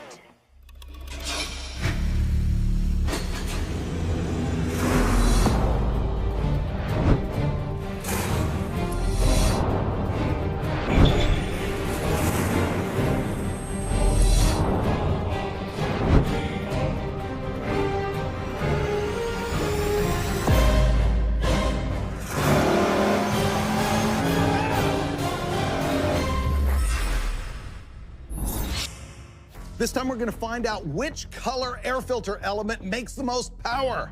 Not really, but kinda, because man, you can see they come in a variety of colors and styles. There are so many air filter elements available on the market these days. I just want to do a quick shootout to find out if there's really any differences in any of them. So you're gonna get two things. You're going to get paper elements versus cotton elements, oiled elements, and then you're also gonna get a brand to brand shootout. So I bought everything that I could that appeared to be different that was in stock at summitracing.com at the time we did this show, which is June 2023.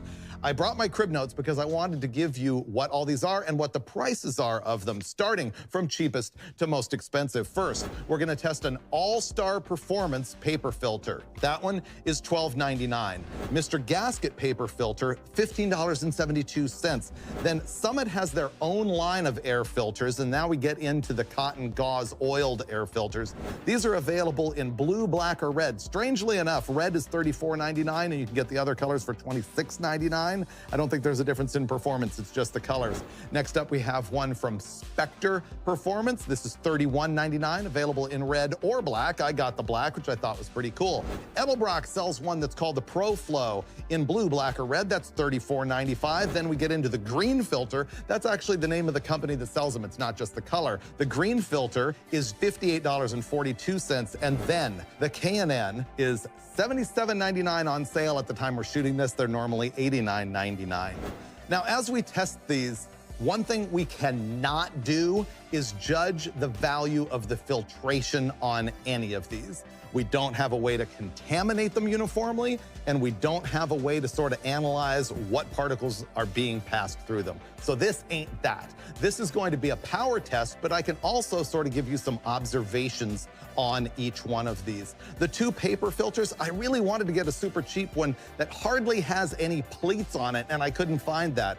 And so the All-Star and the Mr. Gasket are extremely similar, though clearly not made by the same company. They're not the same exact thing.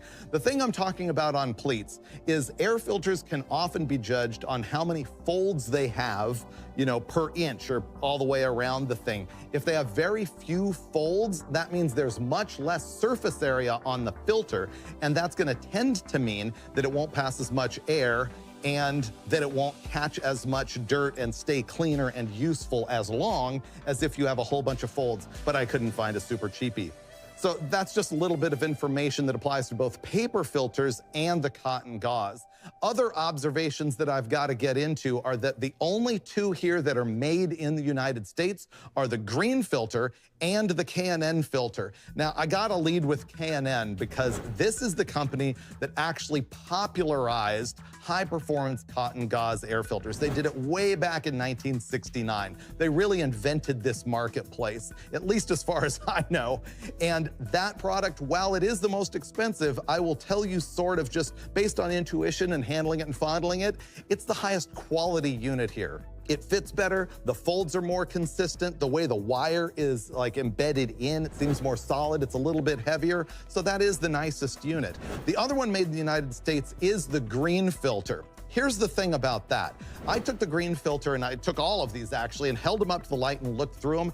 That green filter, you can see a lot of light through the thing. You can actually see some voids in it. And I'm like, what is going on with that? And I wondered to myself, how can this filter anything compared with these other guys? And I read up on their flyer, and here's the deal. They say that they use less cotton layers in their filter than, for example, the K&N. And they say that their oil magnetically charges the screen so that it can catch negatively charged dust particles.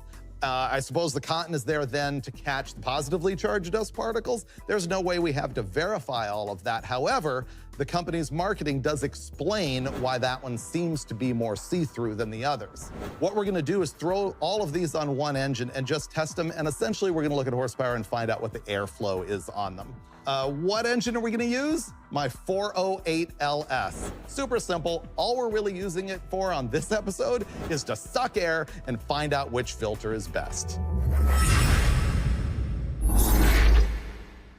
Okay, guys, ready for the least ambitious episode of all time? Yeah, this is gonna be simple and easy, but when I came up with the idea, you're like, dude, people ask the question all the time, so here we are. No, I like our discussion. You know, I mean, some of the most basic things really are what guys are the most interested in. No, I wanna know too, and I think we learn something every single time, but I do wanna add a little bit something other than just air filter elements. I think we should still test it just with an open carburetor.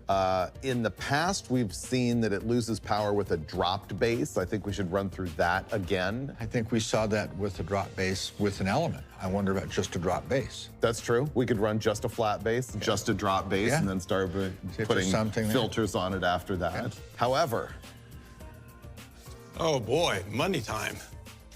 we're not gonna see a difference of more than just a dyno variance of 2 or 3 horsepower with any of the filters, including the paper. What? Ooh, I'll take you on that. Yeah? Yeah. You will? Oh, you betcha. Okay. No, I'm actually going to go with you and bump Dulcich another 20. Okay. I'm in. There's going to be more than 1 horsepower difference between That's them. not what I said. Dyno I said variation. variances. So Dyno do we call that variances. 2 or do we call that 3? 3. 3? Get out of here, Brule. 3? We can't just look at peaks either. We're gonna have to look at the average. We're gonna have to agree that it made no difference. All right, I'm going all in. So we have a friendly bet on the table about what's gonna happen with the air filter elements, but first we're gonna fire it up and run it with no air filter on it at all, and then we're gonna probably fiddle around with some bases, and then we'll get into the elements. Steve, let's see our baseline.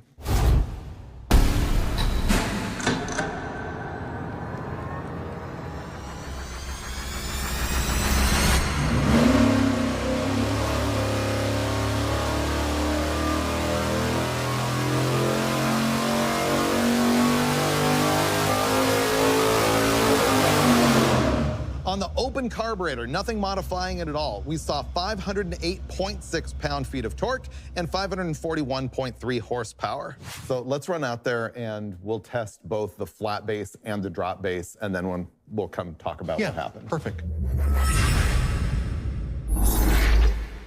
Our first test with no filter and just a base is with the dropped base.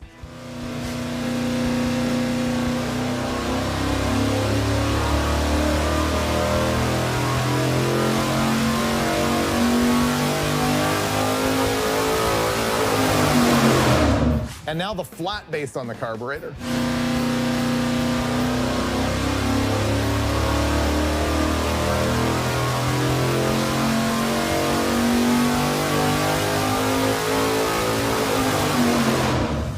Steve's about to pull up the test with the dropped base on it so we can compare it to what we saw with nothing. Whoa. That's a lot. The comparison here is the black line is with no base on it, and then we put the dropped air filter base, and look at the power it picked up. It made 5 horsepower up top. I bet you the flat base does the exact same thing. You're talking one. Yeah, the flat base does the exact same thing. It is 1 horsepower difference. We're not counting that. So legitimately putting some sort of air transition into the carburetor helps. It helps. Which we've seen many, many, many times. I just didn't surprise. expect 5 horsepower all the way up top. Well, the reason I thought it was kind of cool to put a base on it is because you see so many guys at the track, if they're drag racing, they'll take the filter off. But I see some guys with no base and some guys with a base, and I think it's important. One is to kind of keep the engine temperature away from the air a big inlet, one. and then to contour it as well. And also the reason why it makes 5 horsepower up there and not down here is simply airflow demand. At It a makes much bigger higher speed, difference. so that contour makes a bigger difference. Yeah. When we do our filter testing, which base do you want to use? I want to use the flat one. Yeah. We'll test it all with flat, and then I think at the end I want to go in and test with a filter, the flat and the dropped. I think that's a good idea. Now we're gonna start testing filters, and we're gonna run in there and test our 2 paper element air filters, and then we'll come back and pick a winner on that, if any. Our first test is going to be the All-Star Performance 14 by 3-inch paper element. That's the cheapest filter in the test. I'm going to add this paper gasket. You'd be surprised how much dirt can get right between this edge and the carburetor air horn. And all set, ready for testing.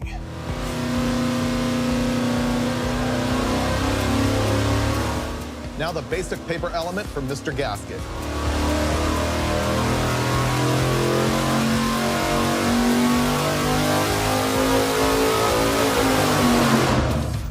What's on the screen right now is the power with a flat base, but no filter on it at all. So let's see how much power a paper air filter element kills. Black lines is no filter, red lines is with a filter, so that you can see that you do lose some grunt everywhere in the curve by adding that paper filter. Pretty significant from top to bottom. How did the Mr. Gasket do? Now we're looking at a comparison of these 2 paper filters. The red lines here are gonna be the Mr. Gasket. The black is the All-Star. They're the same. Those 2 paper filters really are identical. I think the worst part of all of this to me is that I couldn't get a Fram filter. That's the one that I always used when I was a kid because I wanted that orange rubber on there. That orange rubber was the key. Yeah. Yeah. So honestly, I think most of these paper filters that have a pleat count like this are gonna do that. The next thing that we're gonna test is all of the oiled cotton gauze air filters. And I think I wanna run those maybe in order of price. Does that sound right? So I think the first one up is gonna be the Summit. We're into our air filter element shootout. We've already seen that our paper filters kill a little bit of power versus no filter at all, but now we're looking at our aftermarket oiled cotton air filters. First one up is going to be the Summit brand oiled cotton gauze air filter element. And the cool black looking filter element is from Spectre. Next up is the Edelbrock ProFlow. Can you guess which filter this is? It's the green one. And our last filter, the biggest name in the aftermarket, K&N.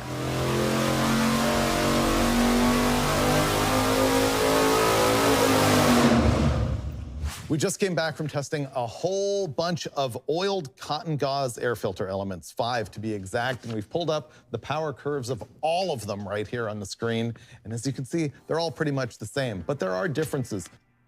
So on a zoom in, that's the difference right there. It's interesting, you can actually see they're fairly well grouped together except for the green filter, which happens to be the green lines, actually is up ahead, but it's by a really minute amount. So among all of the oiled elements, the difference in peak torque is 1 pound-foot. And then the difference in peak horsepower, 2.8. Then the average, meaning the average from the whole range of RPM, 2.1 on torque and 2 horsepower.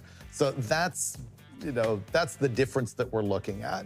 Amongst these brands, amongst all of these filters. So while this looks like it's standing out right here, if you look at the scale, at best, it's 2.8 horsepower. So we established that I believe that all of our oiled filters are essentially the same, although the green was just a speck better by a horsepower or 2. So what we're gonna compare here is that green filter that was the best of those to the worst of our paper filters. And I might add that by worst, I mean by 0.6 horsepower. And so that is going to be the All-Star paper filter in the black lines and the green filter in the red lines. So you can see, in fact, the difference between a paper filter and the oiled filter can be significant enough that we need to do this. Although I misspoke at the top of the show because what I meant to say is all of the oiled filters are the same. And what I said was all the filters are the same. Thanks, you just lost 40 of my dollars. I did. Yeah, I know. Thank you, guys. Yeah, you won because the ultimate gap here, remember we said that we would go within 3 horsepower? Well, at peak horsepower, the difference here is 4.4. And at peak torque, it's 2.7. I still would think that we would see it closer here and further apart up there. Well, and we are as far as, if you look at the power curve, it does do that. Well, regardless, I think we know that the paper filter doesn't make as much power as the oiled filters, but I think we also assume that the paper filter filters more. Yeah, looking at those two filters, you cannot see through one of them. Yeah. The other one, you can look right through it. Well, the other consideration on these, though, is how much dirt can they hold before they start to degrade performance? That's one of the claims to fame of, like, I think K&N initiated that entire concept. And the other thing that Steve and I have dealt with before on Roadkill and Roadkill Garage is driving through a massive puddle, driving in the rain with your paper filter. You get a paper filter wet and it won't let any air through it. As a matter of fact, you'll just suck it right into the can. The next thing is I really want to try the drop base versus the flat base. Which element do you want to do that with? The green. Do we want to, though? Oh, yeah. You do? Yeah, oh, absolutely. Because it was the best one? Yes. I think that's fair. Okay. Yeah. Now we're starting our last test. First up is going to be the green air filter with a flat base, and then we're going to change it over to the dropped base and see what happens.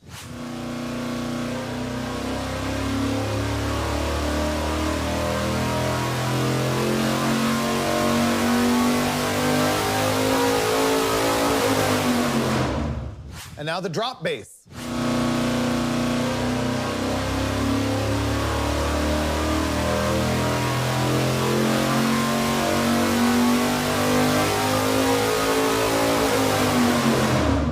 This time, we really didn't see anything. There's one little glitch on one data point where the drop base actually made a little more power, but all throughout the curve, nothing this time. I wonder if part of that has to do with the demand, too. I wonder if this might show different results on an 850 horsepower engine where there's a lot more demand and you've restricted that area. And I'm not sure if we tested it earlier on a carburetor with a choke horn. Yeah. Because the choke horn sticking up off the top of the primaries is going to get way closer. That's a really good point. If we did that, then there's almost no room there. I've measured that. I've seen it. It's like it shuts it down to almost nothing.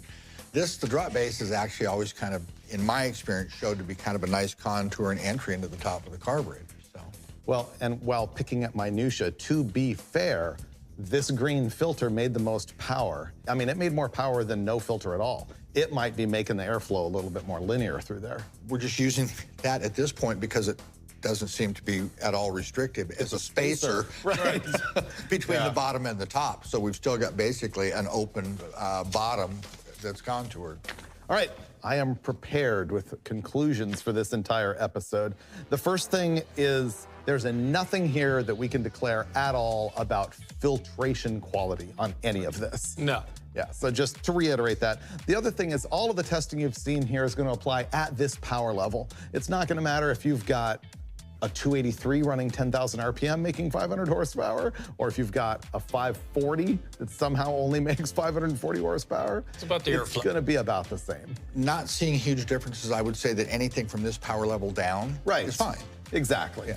But if you are dealing, as you said, with 850 horsepower, these things are going to start to be more of an issue. I think what we saw with these filters all being virtually the same, I mean, within 4.5 horsepower, which earned him $100, that there was nowhere to go at all, because when we ran no filter and then added the paper and it only killed 5, well, it's not like the other ones were going to be able to add 20. No, small gains and losses. Not necessarily in order. I think we just found out that not in all applications does it matter whether you have a drop base or a flat base. And earlier than today, I would have said, oh yeah, we tested it. Flat bases can kill power. And it's also going to depend on the top. The other thing is what we've seen, I'm going to say every time, is that some sort of a base or plate or velocity stack is always better than an open carburetor. It just smooths that transition at the edge. Yeah. I think we learned that paper, as far as we have seen, let's say it tends to kill power versus no filter at all. And that the oiled filters tend to make more power than the paper filters. By a little bit. In this case, it could be bigger in different applications. I think we can also say the two papers that we tested made the same power. I really wanted to find one of those papers with like no pleats in it that had almost no surface area. It might have made the same power, but it would have clogged much faster. Yes. The oiled filters that we tested, they were really all the same except for this green one, which made another couple horsepower. And Maybe there's a reason for that. Looking through it and reading their brochure and watching the power, it's like, okay, I don't know if it filters anything, but it did move more air. Yeah, that was kind of an interesting explanation on how it actually filters. But it's not because of layers of material. It's some other magic that's going on there with positive and negative ions. Yeah.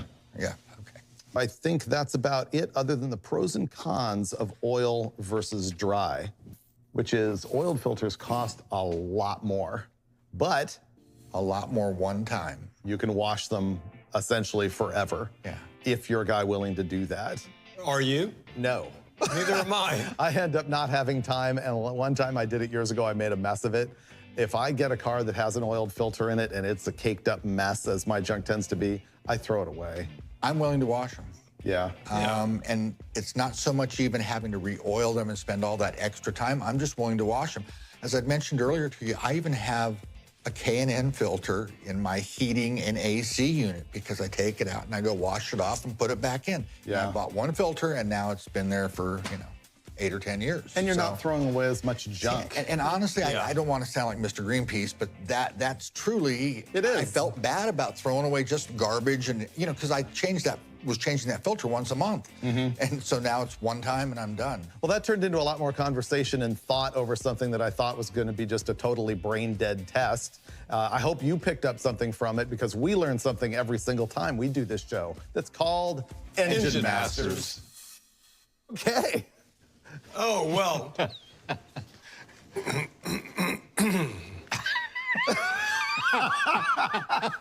I love guys like this, where you just go, no, we're going to really bet now. We're not just going to wand things around. And all of a sudden, have you ever noticed that same sound in their throat when they start to choke? I'm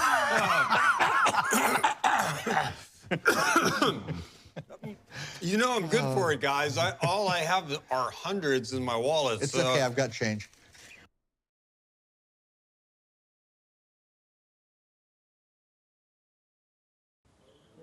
Xin chào tất cả các bạn. Lại mình đây. Ra những video hay cho các bạn xem. Các bạn theo like và comment giúp cho kênh của mình thật hay. Cảm ơn các bạn đã theo dõi kênh của mình. Đã biết thương ngọ tải ăn hết rồi.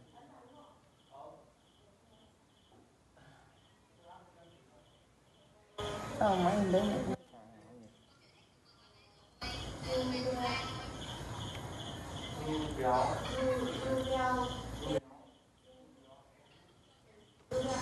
đảo vậy.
Run quá đổ mồ hôi.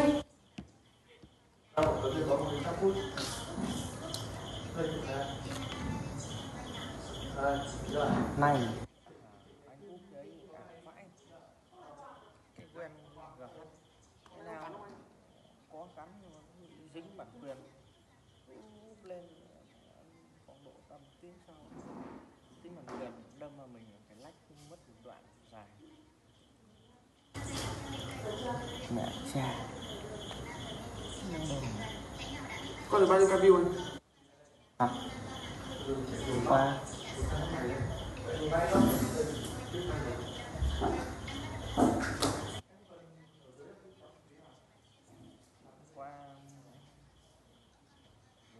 Qua 40 đấy, 40 cái gì đấy chặn hai, nó chặn tổng 2 lần.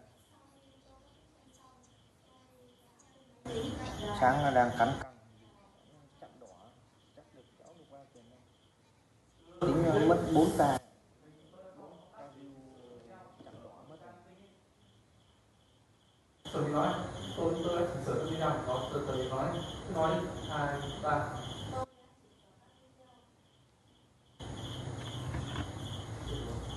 Bấm vào xuống cái này chưa? Lại quanh nó đây là loại giờ 2, 3. Sau khi tôi đã xong, tôi đã từ từ đi đấy. Đừng nhìn ra nó nói chuyện.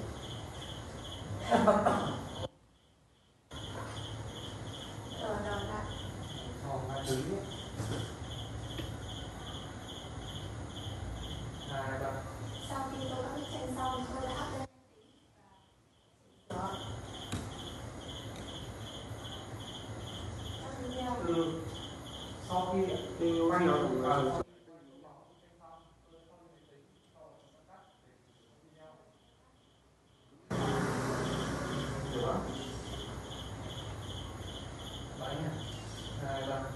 Sau khi đã có bức tranh xong, tôi đã úp lên máy tính cho vào chế các cắt và chỉnh sửa các video.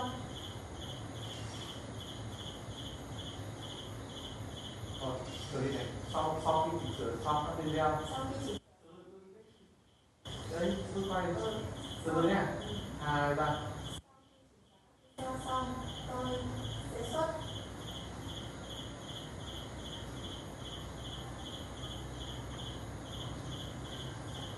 Rồi này, từ đi này, bấm từ đi cái này.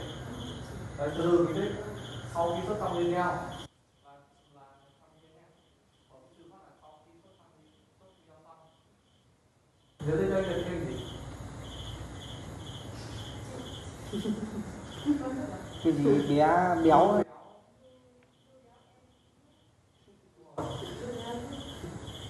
Dưới này, dưới này. Sau khi xuất video xong, tôi đã duy nhất chỉ tôi up lên kênh 2, 3. Sau khi úp các video xong, duy nhất chỉ mình tôi úp lên kênh YouTube Dù Béo Em Lúc.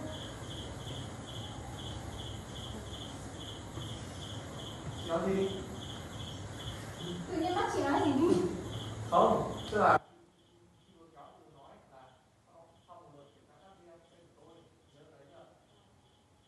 kéo giáo thì nói gì ấy. Đấy, còn một cái trên đây, đúng không?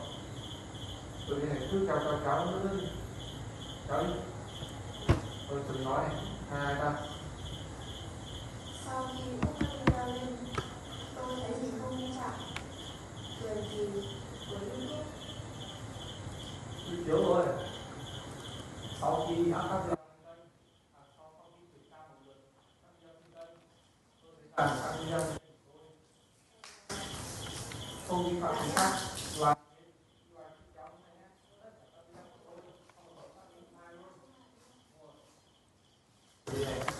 hai, 3.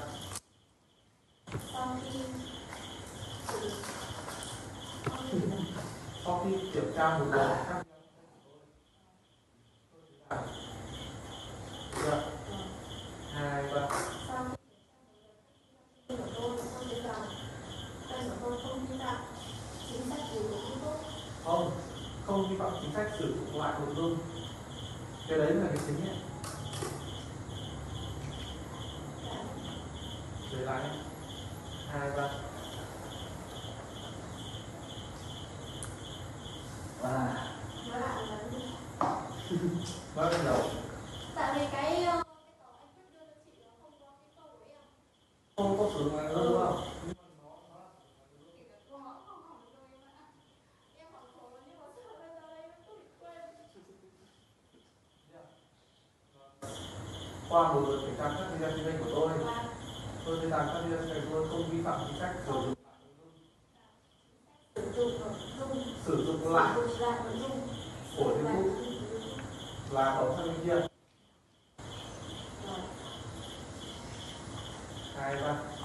Sau khi tôi xem lại tất cả các video của tôi thấy kênh của tôi không sử dụng lại, Không vi phạm chính sách,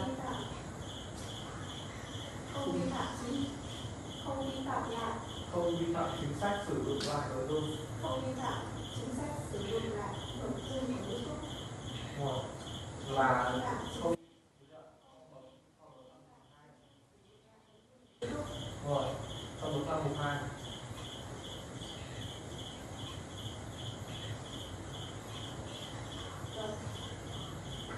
Rồi nhé, bây giờ này, chữ lướt này. Sau khi kiểm tra lại một lượt, là một lượt phát hợp thành 2 lượt. Cứ lướt này, sau kiểm tra một lượt, còn này nó 2 lượt. Chưa xử lý, nói xử lý. Sau khi Kiểm tra lại một lượt. Đấy, lượt một sang bên kia. Sau khi kiểm tra lại một lượt. Phát hiện ra.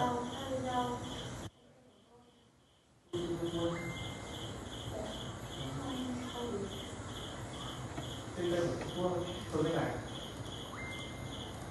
Một lượt cắt lên trên thôi. Tôi thấy các video của tôi không vi phạm chính sách sử dụng lại nội dung của YouTube. Đấy, không bấm không 3 gì à? Quay lại đầu nhé.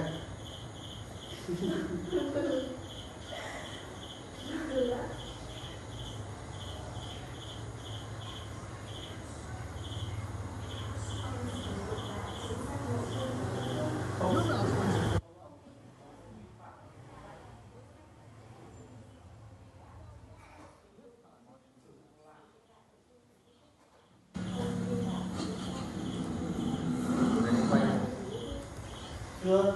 Gọi lên đi. Lấy video từ đây tạm.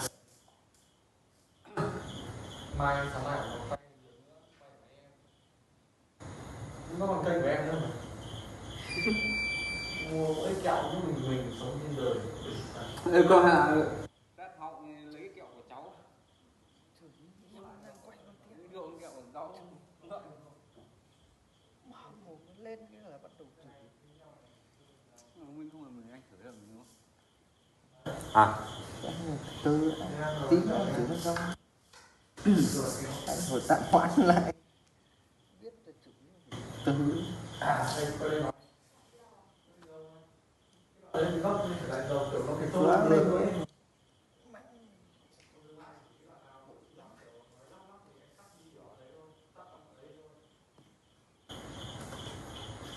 Được. Thử xử lý ra.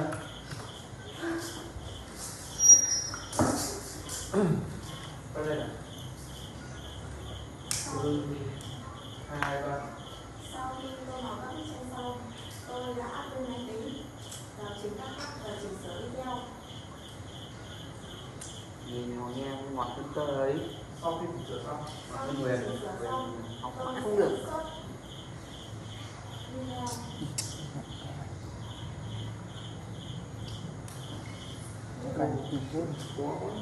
Bấm vào từ bên kia. Dưới này. Bấm đi.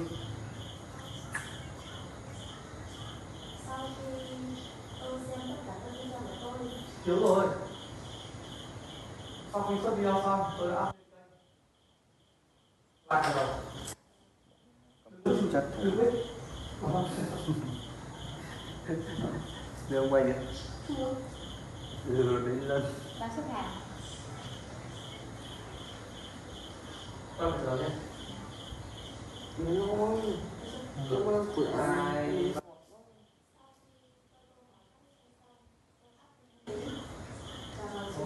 Chơi.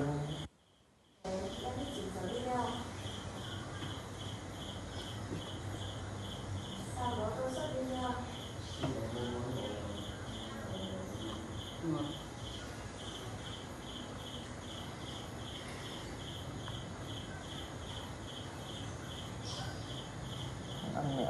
xanh rồi. Chị nói gì đi?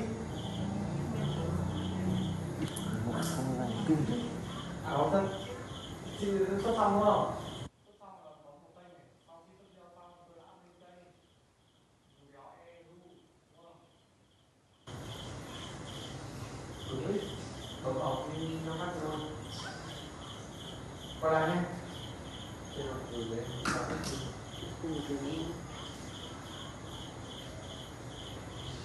Đấy, thì ngồi Cầm ta chi trận này đi rồi lúc thua nó.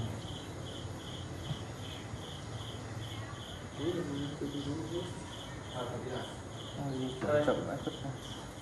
Đó nha. Thôi đi. 2, 3. Sau khi tôi mở các bức tranh xong, tôi đã lên máy tính và đọc chữ các bác chỉnh Cái con đầu cước kia nó ngắn nữa. sau đó tôi đã xuất video.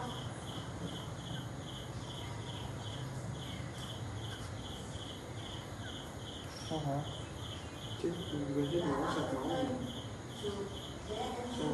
Không theo không còn ai. Sau khi xem lại tất cả các video, Anh cao tay. tôi thấy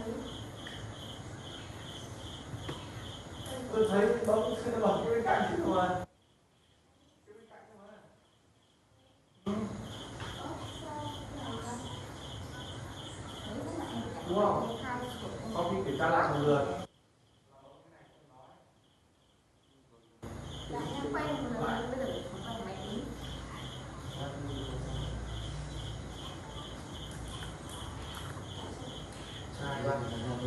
Sau khi tôi bỏ các bức tranh xong, tôi đã Ai làm không gái gì.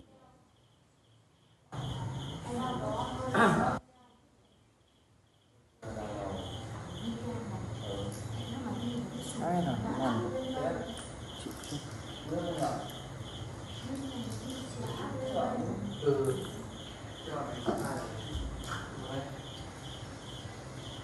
Xin chào lại các bạn, kết thúc video tại đây.